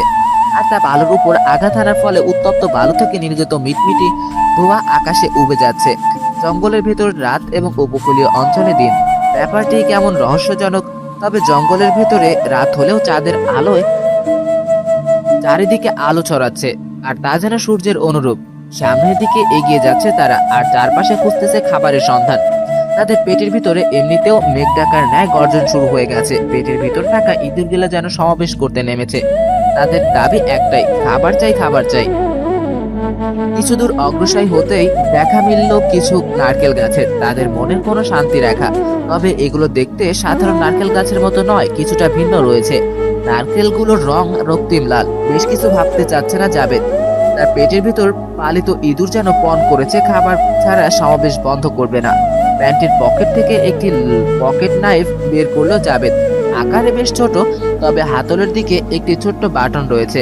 বাটন চাপ দিতেই আকস্মিক ভাবে হাতখানেক বড় হয়ে যায় পকেট নাইফটি। অতঃপর গাছের গোড়ায় গিয়ে দাঁড়ায় সে। গাছে ওঠার মতো সময় ও শক্তি নেই তার। বেশি কিছু না ভেবে গোড়ায় একটি আঘাত করলো পকেট নাইফ থেকে ছুরিটা দিয়ে। তৎক্ষণাৎ একটা আঘাতে গাছটির গোড়া সম্পূর্ণ কেটে মাটিতে পড়ে গেল। এই ঘটনায় বেশ অবাক হলো অরিক এবং রবার্ট। বেশ কয়েকটি ডাব রয়েছে, তার মাঝে অবশ্য কচি ডাবের সংখ্যায় বেশি বলা চলে। একটি ডাব হাতে নিয়ে পকেট নাইফ তথা ছুরিটি উঠিয়ে যেই মাত্র কোপ দিতে যাবে, এমতো অবস্থায় সম্পূর্ণ জঙ্গল ঝংকার দিয়ে উঠল। ভূমির কম্পন মাত্রা ধীরে ধীরে বেড়ে চলেছে। দাঁড়িয়ে থাকা সম্ভব হচ্ছে না কম্পনের ফলে। কিছু সময় এভাবে অতিবাহিত হতেই ভূমিকম্পনের কারণ তাদের সামনে এসে হাজির। বেশ অবাক হলো জাবেদ। অরিক এবং রবার্টের কোনো কথাই নেই, যেন ভয়ে তারা উক্ত স্থানে জমে গেছেন। যেখানে তারা দাঁড়িয়েছিলেন বিশাল আকৃতির দানব তাদের সামনে এসে উপস্থিত হয়েছে। হাত পা বিশাল আকৃতির, তাদের পাগুলো ঠিক হাতির পায়ের মতো মোটা। তবে অবাক করার বিষয় হলো তাদের পা দুটি এবং তা সম্পূর্ণ মানুষের মতোই। হাত যেন নেকড়ের হাতের মতো, তবে অনেকটা বাঘের মতো বলা চলে। মুখটি সম্পূর্ণ নেকড়ে আকৃতির, মুখ থেকে লালা গড়িয়ে পড়ছে, সারা দেখতেই নীল বর্ণের লোম, তবে নিম্নাঙ্গের স্থানটুকু কেবল ঘন এবং কালো লোমে আচ্ছাদিত। লম্বায় প্রায় 16 ফিট উচ্চতা এবং বেশ স্বাস্থ্যসম্মত। জিভ থেকে টপ টপ করে জল গড়িয়ে পড়ছে মাটিতে। চারদিক থেকে ঘেরাও করে নিয়েছে গোটা 20টি দানব। এইদিকে এতগুলো দানব দেখে ভয়ের চোটে রবার্টের কোলে উঠে গেছে অরিক। রবার্ট কেবল কিছুই করতে পারছে না। জাবেদের ছোটবেলায় দেখা টম এন্ড জেরি কার্টুনের কথা মনে পড়ে গেল। মরবো যখন, তবে বীরের মতোই মরবো। বিশাল আকৃতির দানব দাঁড়িয়ে আছে আমাদের সামনে। হাতে থাকা পকেট নাইফ তথা ছুরিটি উঁচু করে এগিয়ে আসা দানবটার দিকে ধেয়ে যাচ্ছে। কাছাকাছি গিয়ে লাফ মেরে দানবটির প্রাণীর পেটে বরাবর দেহের সর্বস্ব শক্তি দিয়ে আঘাত করলো চোখ বুজে। চোখ খুলে জাবেদ অবাক না হয়ে পারল না। দানবটির পেটে আঘাত করতেই ছুরিটির মধ্যভাগ হতে বাঁকা হয়ে গেছে, কিন্তু তাতেও দানবটির কিছুই হয়নি। তৎক্ষণাৎ স্থান ত্যাগ করতে চাইল জাবেদ, কিন্তু রক্তিম লাল চোখ নিয়ে বেশ জোরে সোরে দানবটি একটি আঘাত করলো জাবেদের বুকে। ছিটকে কয়েক মিটার দূরে গিয়ে পড়ল সে। তার মাথার সাথে ডাবের সংঘর্ষ হয়, মাথারই ভেঙে গেল ডাবটি। অবশ্য বেশ কয়েকটি ডাব ভেঙে গেছে। মাথার নিচের ডাবটি ফেটে চৌচির হয়ে ভিতরের থেকে রক্তে পানি এসে পড়লো জাবেদের মুখের উপর। ডাবের পানির ঘ্রাণে সে আসক্ত হয়ে যাচ্ছে। সে যেন মাদকতা খুঁজে পাচ্ছে। বেশি কিছু না ভেবে কোনো রকম ভাবে উঠে বসলো। একটি ফাটা ডাব হাতে নিয়ে মুখে তুলে খেতে লাগলো ডাবের পানি। পানি খাদ্যনালীতে সম্পূর্ণ হওয়া মাত্রই যেন সে নিজের শক্তি ফিরে পেয়েছে, এমনটি অনুভব হতে লাগলো তার। প্রথমে যখন সে তার দেহ শক্তি পেয়েছিল, তখন তার দেহে যেরূপ অনুভব হতো, এখন তার অনুরূপ। দেহে ক্লান্তির চিহ্ন নেই, যেন দেহ বইছে কেবল শক্তির স্রোতধারা। কেউ নবশক্তি পেলে দেহে অনুভব যেরূপ হয়, ঠিক তদ্রূপ অনুভূতি অনুভব হচ্ছে জাবেদের। শিরা উপশিরায় রক্তচাপের পরিমাণ ইতিমধ্যেই বাড়তে আরম্ভ করেছে। রক্তের চাপ যেন বিদ্যুৎ বেগের চাইতেও কয়েক গুণ দ্রুত চলাচল করতেছে। দেহের প্রতিটি পেশি পুনরায় তার নতুন শক্তি ফিরে পাচ্ছে। দেহের প্রতিটি কোষ যেন পুনরায় নতুন ভাবে জন্মাচ্ছে। প্রতিটি অঙ্গ প্রত্যঙ্গের পরিবর্তন ঘটছে। হার্টবিট যেন প্রতি সেকেন্ডে কয়েকবার করে তার থেকে রক্ত সঞ্চালন করছে। দেহে এক অন্যরকম অনুভূতি ফিরে এলো সে, যেন তার মনে হচ্ছে নতুন করে আগের চাইতেও অত্যাধিক শক্তির অধিকারী। সে মনে মনে ভাবলো শরীরে প্রচুর শক্তি দেখা দিচ্ছে, অন্তত অল্প হলেও কিছু শক্তি তো ব্যবহার করা উচিত। বেশি না ভেবে ছুটে চলল সামনে থাকা দানবীয় প্রাণীর দিকে। ঝড়ের বেগে ছুটে চলেছে সে। এখন তার উদ্দেশ্য কেবল এদের সবাইকে বিনা টিকিটে সোজা উপরের রাস্তা দেখিয়ে দেওয়া। তবে সে প্রথমে উক্ত দানবীর প্রাণীর দিকে যাচ্ছে, যে তাকে এত বড় একটি উপকার করলো। ডান হাত মুষ্টিবদ্ধ করে উপর দিকে হাত উঁচিয়ে এবং হাত সামনের দিকে বাড়িয়ে ছুটে চলল। তড়িৎ গতিতে ছুটে গিয়ে আঘাত করলো উক্ত দানবীয় প্রাণীটির পেটে। ছিটকে কয়েক শত মিটার দূরে উড়ে গিয়ে পড়লো দানবটির দেহ। মাটির সংস্পর্শে আসতেই কাতরাতে লাগলো দানবটি। কয়েক মুহূর্তে সেভাবেই চলল। আচমকাই থেমে গেল প্রাণীটির কাতরানি। নিস্তেজ এবং নিথর হয়ে গেল দানবীয় প্রাণীটির দেহ। কয়েক মুহূর্ত পর হতেই দানবীয় দেহটি থেকে আচমকাই কালো ধোঁয়া নির্গত হতে লাগলো। ধীরে ধীরে তো আকাশে উবে গিয়ে অদৃশ্য হয়ে গেল। আরো এগিয়ে আসছিল 7 জন, তবে তাদের মনের মাঝে ভয়ের রাজত্ব বিরাজমান। আর ভয় তো হবারই কথা। ঝড়ের বেগে যদি কারোর উপর আক্রমণ করা হয়, তবে তা শুধু এই দানবীয় প্রাণী কেন, পৃথিবীর প্রতিটি জীবই ভয় পাবে। ভয়ের তাড়নায় বাকি 7 জন নিজ নিজ স্থানে জমে গেছে। কেউ আক্রমণ করার লক্ষ্যে এগিয়ে আসছে না, কিন্তু জাবেদ তো আর তাদের মেহমানদারি করা বাদ দিতে পারে না। এতটাও খারাপ সে নয়। মেহমানদের মেহমানদারি করতে পুনরায় ছুটতে লাগলো সে। উদ্দেশ্য এখন বাকি 7 জনকে মেহমানদারি করা। পুনরায় ডান হাতকে সামনে এনে মুষ্টিবদ্ধ করে চালিয়ে দিল তার সামনে থাকা দানবীয় প্রাণীর বুকে। ছিটকে কয়েক শত মিটার দূরে উড়ে গিয়ে পড়লো দানবীয় প্রাণীর দেহটি।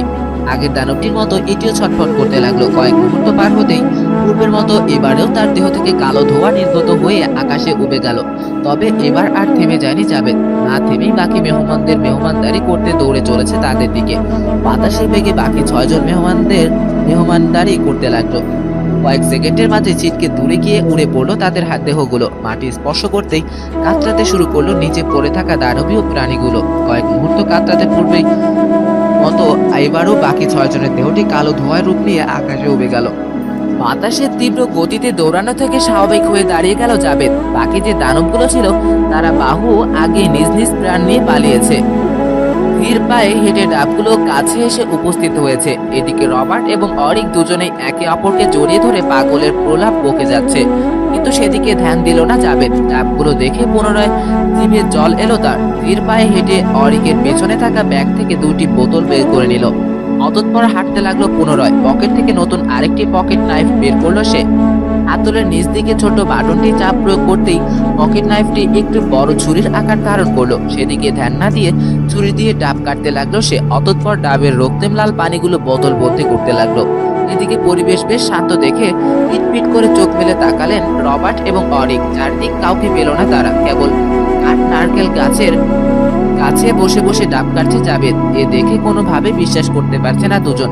বোকার মতো তাকিয়ে আছে জাবেদের দিকে। এদিকে তাদের কর্মকাণ্ড দেখে হাসিতে গড়াগড়ি খেতে ইচ্ছে হচ্ছে জাবেদের, তবে এভাবে কারো সামনে প্রকাশ্য হাসি কম দেয়, তাই চুপচাপ দেখতে লাগলো তাদের কর্মকাণ্ড।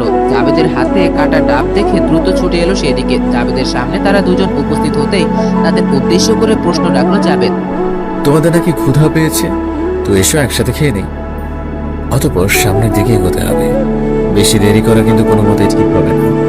জাবেদের কাছে উপস্থিত হতেই 2টি ডাব কেটে তাদের দুজনকে বাড়িয়ে দিল জাবেদ। ডাবের পানিগুলো মুখে দেওয়া মাত্রই ছিটকে ফেলে দিয়ে বলতে লাগলো অরিক। ছি, কি বেকার টেস্ট আপনার! এগুলি তো মনে হচ্ছে রক্ত, আর আপনি এই বেকার জিনিস সানন্দে খেয়ে চলেছেন। অরিকের কথা শেষ না হতেই রবার্ট বেশ ঝাঁঝালো কণ্ঠে বলে উঠল। এত ভাজে ভাগে স্ট্রেনিং জিনিস কেউ খায় বুঝতে পারছি না। হঠাৎ করে এমন অদ্ভুত খাবারগুলো কেন খাচ্ছেন আপনি? ভাবনার ভাব নিয়ে অরিক এবং রবার্টের উদ্দেশ্য করে বলতে লাগলো জাবেদ। কি বলো, আমার মাঝে শক্তি মানে? আমি তো ওখানে ডাব খাচ্ছিলাম, কিছুক্ষণ নিজেকে বেশ কিছুক্ষণ পর উক্ত স্থানে দাঁড়ানো অবস্থায় পেলাম, আর ঝড়ের বেগে এসে লন্ডভন্ড করে দিয়ে মুহূর্তে চলে গেল। মানে কি বলতে চাচ্ছেন আপনি? জাবেদের কথা শুনে অট্ট হাসি দিয়ে বলতে লাগলো সে রবার্ট। আসলে আপনি খুব সহজেই জানেন অরিক বেশ মজার ছেলে, তাই মজার ছেলে এমন কথা বলে ফেলেছে, আর এগুলো নিয়ে বেশি বাড়াবাড়ির প্রয়োজন নেই। রবার্টের কথা শুনে নিজেকে শতভাগ শান্ত মনোভাব সৃষ্টি করতে বলতে লাগলো। আমিও তো তাই ভাবছি, কি আবল তাবল বকছে গেল। সে যাই হোক, তোমাদের উদ্দেশ্য করে আমার এই মাত্রই বানানো 2টো ছড়া বলি। এই কথা শুনে চোখ 2টি বড় বড় করে জাবেদের দিকে তাকালো দুজন। আচমকাই বলতে লাগলো রবার্ট। আজকাল দেখি কবি হওয়ার চিন্তা ভাবনায় আছেন দেখছি। আচ্ছা বলুন শুনি। আচমকাই গলার স্বর মোটা করে অস্পষ্ট কণ্ঠে বলতে লাগলো। ধোকা দেবার মাস্টার মাইন্ডকে কখনো ধোকা দেওয়ার চেষ্টা করো না, তবে তুমি কখন ধোকা খেয়ে যাবে তা টেরও পাবে না। জাবেদের এই কথা শুনে তৎক্ষণাৎ রবার্ট এবং অরিক বড় বড় চোখে তাকায়, কিন্তু কিছু বলল না। না দেখে জাবেদ পুনরায় বলতে লাগলো। ধোকা, এটা তার ক্ষেত্রেই প্রযোজ্য যেটার সঙ্গে পরিচিত নয়, কিন্তু মাস্টার মাইন্ডের কাছে ধোকা শব্দটা বড়ই বোকামি। দুজনের মুখে বিন্দু পরিমাণ শব্দ নেই। এ দেখে বেশ হতাশ হলো জাবেদ। তাদের উদ্দেশ্য করে বলতে লাগলো। তো কেমন লাগলো কথাগুলো? অবশেষে ফাহ ছেড়ে বাঁচলেন দুজন। জাবেদের উদ্দেশ্য করে রবার্ট বলতে লাগলেন। বেশ সুন্দর, তবে মনসিদের ভূত কোথা থেকে চাপলো মাথায়? এই বলে হাসতে হাসতে লুটিয়ে পড়ছে এমন একটি অবস্থায়, তবে জাবেদের ঠোঁটের কোণে রহস্যময় লেগেই রয়েছে। তবে সে হাসিতে কেউ ধ্যান দেয়নি।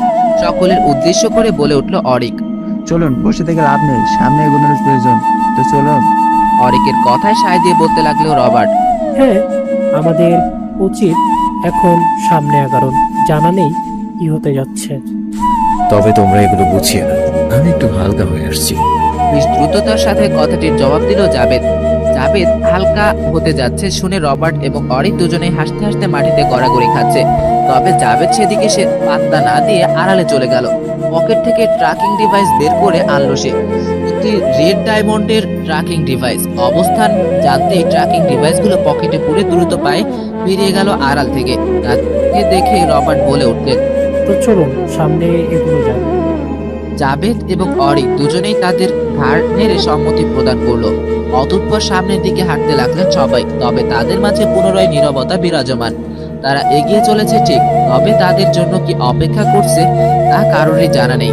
দিনপত্র নীরবতা আর জাবেদের সহ্য হচ্ছে না, তাই রবার্ট এবং অরিকের উদ্দেশ্য করে বলতে শুরু করলো। কি হলো, এরকম চুপচাপ হয়ে আছো কেন? মনে হচ্ছে ভাবনার খুব বিভোর হয়ে আছো, সেই সাথে দুশ্চিন্তাগ্রস্ত হয়ে আছো দুজনেই।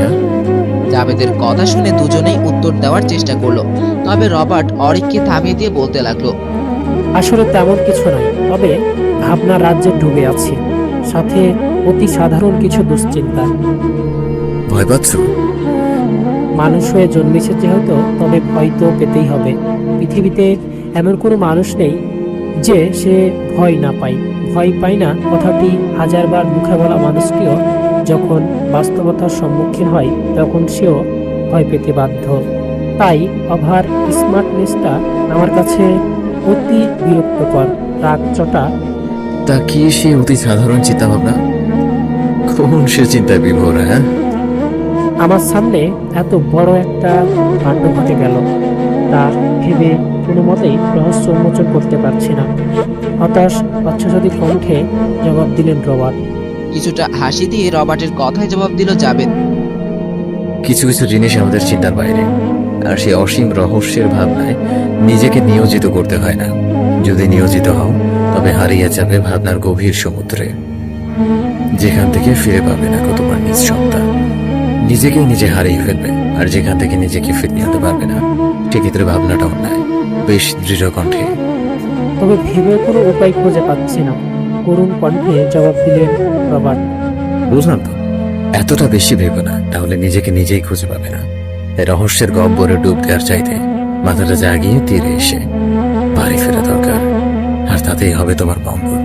অরিক কেবল নীরব দর্শক। হুট করে সে জাবেদের উদ্দেশ্য করে একটি উদ্ভট প্রশ্ন করে বসলো। আচ্ছা, আপনার ভয় করে না? অরিকের প্রশ্ন শুনে কিঞ্চিত হেসে জবাব দিল জাবেদ।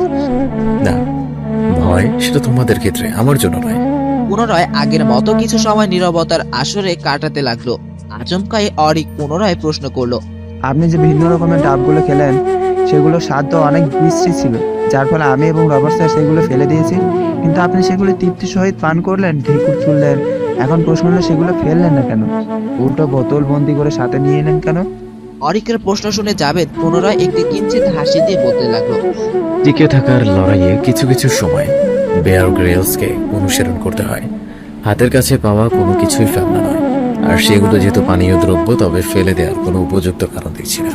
জাবেদের কথা শুনে তৎক্ষণাৎ বলতে লাগলেন রবার্ট। বাহ, আজকাল দেখছি তুমি বিয়ার গেসের বড় ভক্ত। আজকাল দেখি তুমি বিয়ার গেসকেও অনুসরণ করে চলেছ। এগিয়ে যাও ভাই, এগিয়ে যাও। এই বলে হাসিতে লুটপাট হয়ে যাচ্ছে রবার্ট এবং অরিক। জাবেদ তাদের হাসির দিকে তেমন ভাবে ধ্যান না দিয়ে পুনরায় বলতে আরম্ভ করলো, কাউকে অনুসরণ অথবা অনুকরণ করা জাবেদের লাইফ ডায়েরিতে নেই। কেবল বাস্তবতার লড়াইতে কেবল বোকারাই হাতের কাছে পাওয়া জিনিস না খেয়ে ফর্মালিটিস পূরণ করে। তার মধ্যে তোমরা সামিল হয়েছ। রবার্ট এবং অরিক তৎক্ষণাৎ নিজেদের হাসি বন্ধ করে দিলেন। কিছুক্ষণ অতিবাহিত হতেই বলতে লাগলেন অরিক, বাস্তবতার দোহাই দিয়ে কোনো লাভ হবে না। বাস্তবতা প্রচন্ড কঠিন। বাস্তবতার সহিত নিজেকে মানিয়ে সময়ের সাথে তাল মিলিয়ে চলার নামই হচ্ছে আসল বীর পুরুষ। এই বলে পুনরায় হাসিতে মত্ত হয়ে গেল দুজন। তবে জাবেদ সেদিকে পরোয়া না করে বলতে আরম্ভ করলো, মৃত্যু এবং আগুনের সাথে কখনোই খেলা উচিত নয়, আর এই দুটো জিনিসকে ধোকা দেওয়া তো সবচেয়ে বড় বোকামি, এছাড়া আর কিছুই নয়। জাবেদের বলা উক্ত কথাটি শুনে তৎক্ষণাৎ অরিক এবং রবার্ট চুপ হয়ে যায়। তবে জাবেদ পুনরায় বলতে লাগলো, আর বীরপুরুষ সে নয় যে পেছন দিক থেকে আক্রমণ করে। আসল বীরপুরুষ তো সেই ব্যক্তি যে নিজের মৃত্যুর পরোয়া না করে বুক ফুলিয়ে শত্রুর সামনের দিক থেকে যুদ্ধ করবে। জাবেদের কথার মাথা কিছুই বুঝতে পারেনি দুজন। হঠাৎ এমন প্রসঙ্গে উক্তি দেওয়ার কারণ? অরিকের প্রশ্ন শুনে কিছু সময় হাঁটা থামিয়ে দিয়ে অরিকের দিকে তাকিয়ে রইল জাবেদ। এ কথা বলার অধিক পরিমাণে কারণ যুক্ত হয়ে আছে। কোনো একদিন নিজ থেকে এই সকল কথা উত্তর খুঁজে নেবে। রহস্যময় হাসি ঠোঁটের কোণে ভাসিয়ে বলল জাবেদ, না ভাই, আমার মাথায় এগুলো ঢুকবে না। আপনার রহস্যময় কথা আপনার কাছে রাখুন, আপনার মিশন নিয়ে ভাবুন। বেশ চটপটে কণ্ঠে জবাব দিলেন রোবট। মিশন সে তো বহু আগেই ভেবে রেখেছি, শুধু খেলা দেখানোর পালা। সবে তো মাত্র শুরু। আর সাবধানে থেকো, আমাদের ভিলেন খালাম্মা তার চাল যে কোনো মুহূর্তে দিতে পারে। জাবেদের কথা শুনে অরিক এবং রবার্ট নিজেদের হাঁটা থামিয়ে দিলেন এবং অবাক চোখে জাবেদের দিকে তাকিয়ে রইলেন। অতঃপর পুনরায় হাঁটতে লাগলেন দুজন। তবে কারোর মুখেই কোনো কথা নেই, পিনপতন নীরবতা বিরাজমান। কারো ঠোঁটেই যেন নড়ছে না। জাবেদ মনে মনে ভেবে চলেছে কিছু আর হেঁটে চলছে। রবার্ট এবং অরিক দুজনেই ধাক্কা সামলাতে পারেনি এখনো, কিন্তু তারা দুজন এখনো বুঝে উঠতে পারছে না কোথায় তারা ধাক্কা খেলো, কি হলো নিজেদের।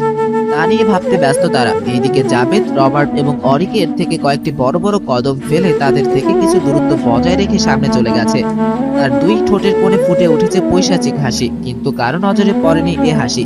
কিসের হাসি পৈশাচিকের রূপ নিয়েছে তা কেবল জাবেদ নিজেই জানে, এছাড়া কারো জানার সামর্থ্য নেই। এভাবেই চলল কিছু নিরাপত্তার মুহূর্ত। কিছু সময় এভাবেই পার হতেই আচমকা জাবেদ উদ্দেশ্য করে প্রশ্ন রাখলেন রবার্ট। আপনার ভিলেন খালাম্মা বলতে এই কথাটির আগামাথা বুঝিনি। জাবেদ নিচের হাঁটা থামিয়ে দিল, পেছন দিকে ঘুরে এক পলক তাদের দুজনকে দেখে নিল, অতঃপর কোনো জবাব না দিয়ে পুনরায় হাঁটতে লাগলো। এবার বেশ কিছুটা চটে গিয়ে সাধারণ রাগান্বিত কণ্ঠে জবাবদের উদ্দেশ্যে বললেন রবার্ট। আপনি কি আমার কথার জবাব দেননি? ভিলেন খালাম্মা বলতে কি বুঝিয়েছেন? এবার আর নিজের হাঁটা থামায়নি, হাঁটা না থামিয়ে সমান তালে চলতে লাগলো জাবেদ। এবার প্রচন্ড রকম রেগে গেল রবার্ট। প্রচন্ড রেগে কিছু বলতে তার পূর্বেই জবাব দিল জাবেদ। এটা না বোঝার মতো তেমন কোনো কারণ দেখছি না। এবার কিছুটা রাগ সামলিয়ে বলতে লাগলেন রবার্ট। যদি বুঝতেই পারতাম তবে প্রশ্ন করার কোনো প্রয়োজনই ছিল না। এবার জাবেদ বেশ রেগে বলল। যা বুঝতে পারো না তা নিয়ে ভাবার কি প্রয়োজন? শুধু শুধু কেন ভাবতে চাও? সংকোচ বোধ এলো রবার্টের মানে আরেক বরাবরই নীরব দর্শক। আসলে কথাটা আমি তেমন ভাবে বলতে চাইনি। আপনি বললেন ভিলেন খালাম্মা, তার মানে তিনি একজন মেয়ে, কিন্তু আপনি তা জানলেন কিভাবে? আমি যেভাবে জানার জেনেছি তা নিয়ে তোমার এতটা ইনসিকিউর কাজ করছে কেন? নেক্সট টাইম এমন সকল প্রশ্ন জাবেদকে করার পূর্বে 3 বার ভেবে নেবে। টিমের লিডার আমি, তুমি নাও, যে তোমার সকল প্রশ্নের জবাব দিতে বাধ্য আমি। এর আগের মিশনে তো এমন ভাবে কথা জিজ্ঞেস করতে না কখনো। এখন এই সাহস পেলে কোথায়? এবার কিছুটা ভয় পেল রবার্ট, আর কিছু বললেন না তিনি। চুপচাপ হাঁটতে লাগলো সবাই। এভাবে কিছু মুহূর্ত পার হয়ে গেল। আচমকাই বললেও জাবেদ। এখানে আমি বিপদের গন্ধ পাচ্ছি, সবাই সাবধানে যেত।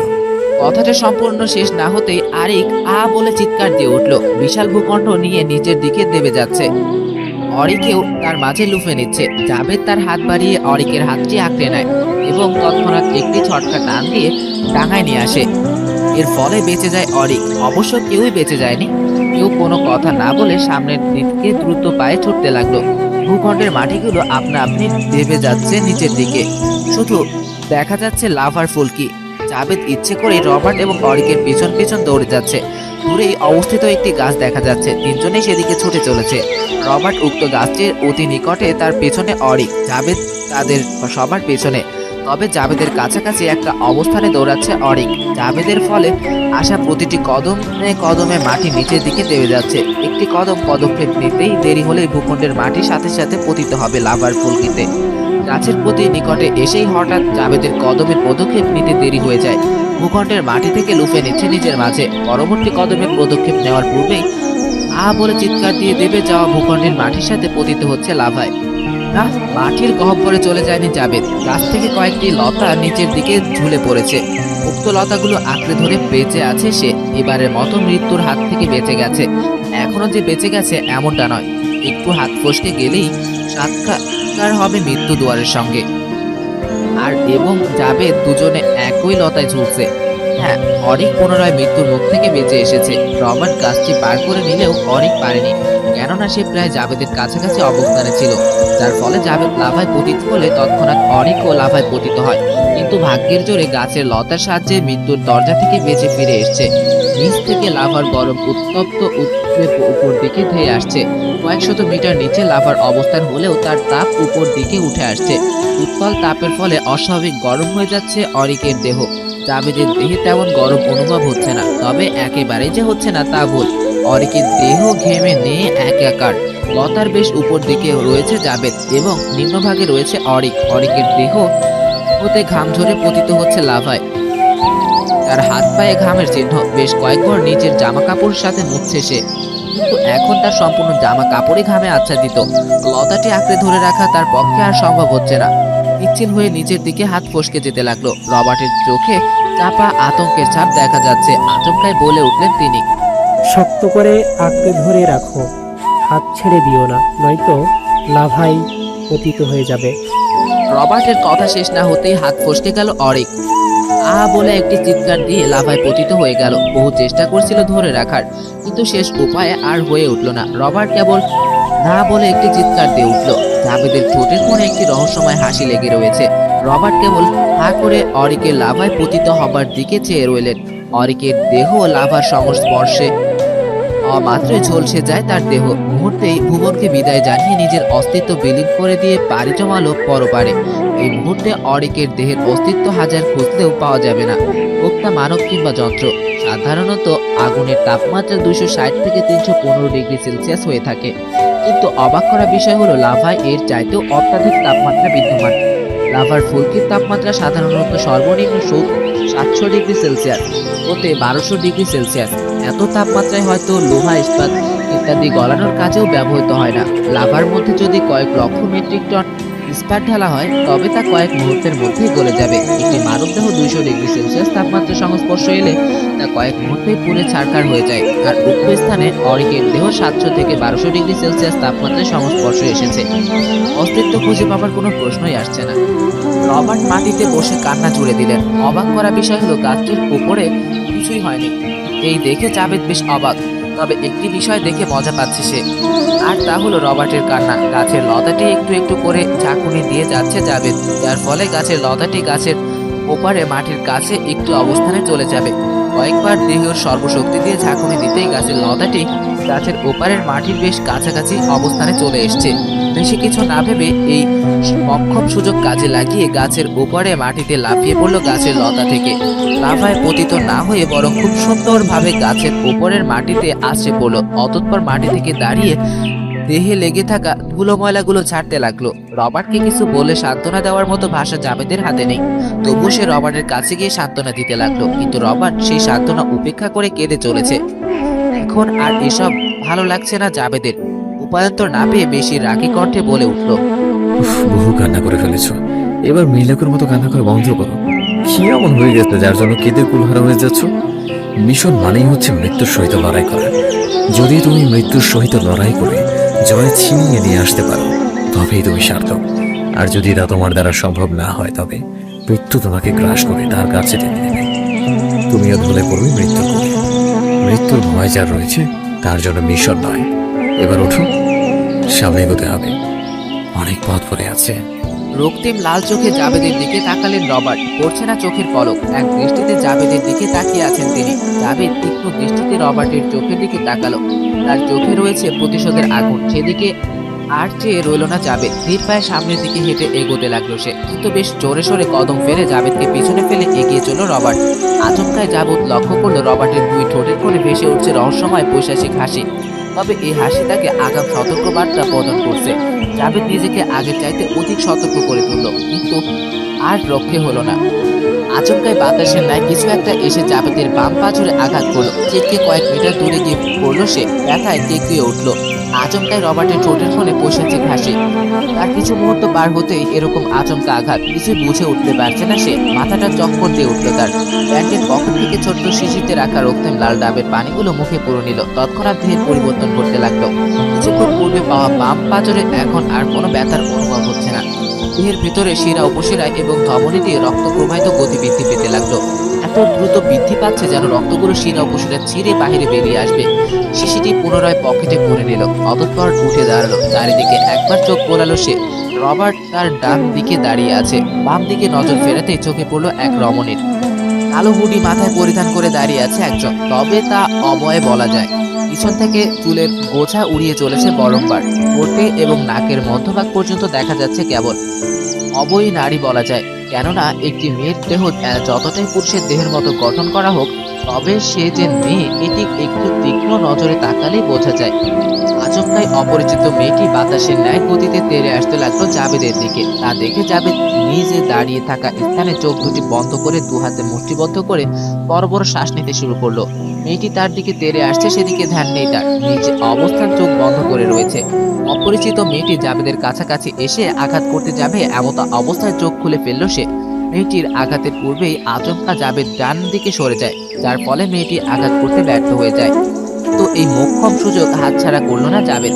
মেয়েটির পেট বরাবর দেহের সমস্ত শক্তি দিয়ে আঘাত করলো সে। জাবেদের এরকম আচমকা আঘাতের জন্য মেয়েটিও প্রস্তুত ছিল না। মেয়েটা আঘাত পেয়ে একটি চিৎকার দিয়ে কয়েক মিটার দূরে গিয়ে ছিটকে পড়লো। রবার্ট অবাক হয়ে জাবেদের দিকে তাকিয়ে আছে। পুনরায় জাবেদ তার চোখ বন্ধ করে নিল। মেয়েটি পড়ে যাওয়া থেকে বহু কষ্টে নিজেকে দাঁড় করায়। অতঃপর জাবেদের পিছনে গিয়ে পুনরায় বাতাসের ন্যায় আক্রমণ করার উদ্দেশ্যে রওনা দেয়। জাবেদের পিছন দিক থেকে যেই মাত্র আঘাত করতে যাবে এমত অবস্থায় পিছন দিকে ঘুরে চোখ মেলে নেয় জাবেদ। মেয়েটি আঘাত করার পূর্বেই জাবেদ মেয়েটিকে বুকে হাত দিয়ে আরম্ভ করে পেট পর্যন্ত একাধারে আঘাত করতে থাকে। মেয়েটি যেন উক্ত স্থানে স্থির হয়ে আছে, এক চুল পরিমাণ নড়তে পারছে না, যেন বাতাসে তাকে আটকে রেখেছে। আচমকাই মেয়েটির মুখ থেকে কালো তরল জাতীয় কিছু বেরিয়ে আসে এবং তা পতিত হলো মাটিতে। মাটিতে পড়া মাত্রই মাটির রং মেটে হতে কালো বর্ণ ধারণ করলো, কিন্তু সেদিকে ধ্যান না দিয়ে জাবেদ তার ডান পা দিয়ে মেয়েটির পেট বরাবর সজোরে আঘাত করতে লাগলো। প্রায় 40 মিটার দূরে ছিটকে পড়লো মেয়েটি। কোনো নড়াচড়া করছে না মেয়েটি। মুখ থেকে অল্প কিছু কালো রক্ত বেরিয়ে গেল। এদিকে জাবেদের মুখে ফুটে উঠেছে বিজয়ের হাসি, তবে তার দীর্ঘক্ষণ রইল না। আচমকাই তার মাথার পিছন থেকে প্রচন্ড ব্যথার অনুভব হলো। পিছন দিকে ঘাড় ঘুরিয়ে দেখতে পেল সে রবার্টের হাতে বেশ বড়সড় একটি গাছের গোড়া। পুনরায় তা দিয়ে রবার্ট তার মাথায় আঘাত করলো। সে কিছু বলার পূর্বে মাটিতে লুটিয়ে পড়লো। চোখ মেলে চেয়ে থাকতে পারছে না সে, চোখ দুটি অসাড় হয়ে আসছে, চুল পরিমাণ নড়ার শক্তি নেই। মনে মনে বলতে লাগলো সে, যাদেরকে এতটা বিশ্বস্ত ভেবে মিশনে নিয়ে এসেছি তারাই আজ শত্রুর সাথে হাত মিলিয়ে মেরে ফেলতে চাইছে। আর কিছু ভাবতে পারেনি জাবেদ, আর ভাবার সময়ও যে নেই। কোনো কিছু ভাববার পূর্বেই চোখ দুটি একত্রে মিলিয়ে গেল। এই চোখের দুটি পুনরায় খুলবে তার কোনো নিশ্চয়তা নেই। পিটপিট করে চোখ মেলে তাকালো জাবেদ। লোহা দিয়ে তৈরি একটি খাঁচার মধ্যে চেয়ারের উপর শুয়ে আছে সে। মাথা তার প্রচন্ড রকম ভাবে ঘুরতেছে। কোনো মতো চেয়ার ছেড়ে উঠে দাঁড়াবার চেষ্টা করলো, কিন্তু ফলস্বরূপ মাথার চক্কর খেয়ে পুনরায় চেয়ারে বসে গেল। চোখ দুটি বুজে আসতে চাইছে, খুলে রাখার মতো শক্তির দেহ খুঁজে পাচ্ছে না। ধীরে ধীরে পুনরায় চোখ বন্ধ করে নিল। কিছু মুহূর্ত অতিবাহিত হতেই পুনরায় পিটপিট করে চোখ মেলে তাকালো। অতঃপর চারিদিকে মাথা ঘোরাতে লাগলো। প্রচুর পরিমাণে ব্যথা অনুভব করছে। চারিদিক তাকাতেই দেখতে পেল সে একটি চরকানো বদ্ধ লোহার খাঁচার ভেতর রয়েছে। বেশ অবাক হলো। এখানে সে বেঁচে আছে একটি ভেবে নয়, এখানে কিভাবে এসছে তা ভেবে সে কিছুটা মর্মাহত। কেননা এখানে তাকে কেন এরকম একটি রুমে বন্দি করে রাখার মানে কি? পকেটে হাতড়াতে লাগলো, কিন্তু তেমন কিছু স্পর্শ এলো না। কেবল তার হাতে MSF এর দেওয়া ঘড়িটি রয়েছে। প্যান্টের গোপন পকেটে হাত দিতেই কাঙ্ক্ষিত জিনিসটা পেয়ে গেল। অতঃপর তা বের করে আনলো। হাতে রয়েছে একটি কাচের শিশি। বেশি কিছু না ভেবে আস্তে করে মুখে পরে নিল। অতঃপর চোখ বন্ধ করে ফেললো। তৎক্ষণাৎ তার দেহে রক্তের উচ্চচাপ ঘটতে লাগলো। শিরা, উপশিরায় এবং ধমনীতে যেন রক্তের বেগ আগের চাইতে কয়েক গুণ বেড়ে গেছে।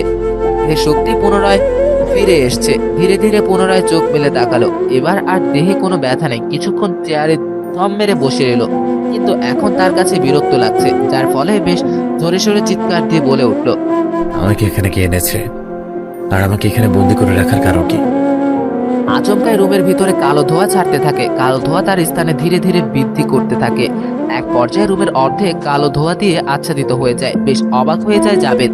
তবে আচমকাই তার ঠোঁটের কোণে ফুটে ওঠে একটি মুচকি হাসি। এই হাসির কারণ জাবেদ ব্যতীত কারোর কাছে ব্যাখ্যা নেই। আচমকাই কালো ধোঁয়া থেকে বেরিয়ে আসতে লাগলো এক নারী। অবশ্য পূর্ণ নারী নয়, রমণী অথবা মেয়ে বলা যায়। বেশ ফর্সা চেহারা, গালগোল মুখ, চেহারার ফুটে উঠেছে এক মাদকতার স্নিগ্ধতা। যে কোনো ছেলে এরকম একটি মেয়ে দেখলে তার প্রতি বিমোহিত হতে বাধ্য। মেয়েটি ধোঁয়া থেকে বেরিয়ে ধীর পায়ে জাবেদের দিকে হেঁটে আসতে লাগলো। জাবেদের কাছে আসতে মেয়েটির উদ্দেশ্য করে বলে উঠল সে, আমাকে এখানে এনে বন্দি করে রাখার কারণ কি এলোরিন? বাহ, আমার নামটা দেখি জেনে গেছো। বেশ অবাক হয়ে কথাটি বলল এলোরিন। কেবল তোমার নাম নয়, তোমার সম্পূর্ণ ব্যাকগ্রাউন্ড আমার অজানা নয়। কিছুটা হেসে জবাব দিল জাবেদ, তবে তো তোমার জন্য সুখবর। একটি মুচকি হাসি দিয়ে বলল এলোরিন। রেড ডায়মন্ডে কোথায়? দ্রুত আমার কাছে হস্তান্তর করো, হয়তো ভালো হবে না বলছি। আহ, এত চলে যাচ্ছ কেন? সবে আমার শহরে এলে, এখনো তোমাকে ভালো করে মেহমানদারি তো করা হলো না। মিষ্টি কণ্ঠে বলল এলোরিন। আমার প্রয়োজন নেই, তুমি রেড ডায়মন্ড আমাকে দেও, আর তাও অতি দ্রুত। পুনরায় রেগে গিয়ে বলল জাবেদ, যাবে, এসেছো নিজ ইচ্ছেতে, তবে যাবে এখন আমার ইচ্ছে। আর রেড ডায়মন্ড তোমাকে দেওয়ার জন্য আনিনি আমি। এই সমস্ত ভূমণ্ডলে রাজত্ব করবো আমি, আর সহকারী হিসেবে থাকবে তুমি। আর যদি তুমি চাও, তবে আমরা একে অপরের সঙ্গে মিলিয়ে যেতে পারি, তবে মিলিত হওয়ার ফলে জন্ম নেবে অসীম শক্তিধর সন্তান, যে সম্পূর্ণ মহাবিশ্ব চালনার ক্ষমতা রাখবে। বেশ রেগে কথাগুলো বলল অ্যালোরিন। তুমি তোমার এই চিন্তা নিয়ে স্বপ্ন দেখো, হয়তো মারা পড়বে তুমি, আর তোমার সাথে আমি মিলে পুরো পৃথিবীর রাজত্ব করবো। আর তুমি ভাবলে কি করিস তা? হ্যাঁ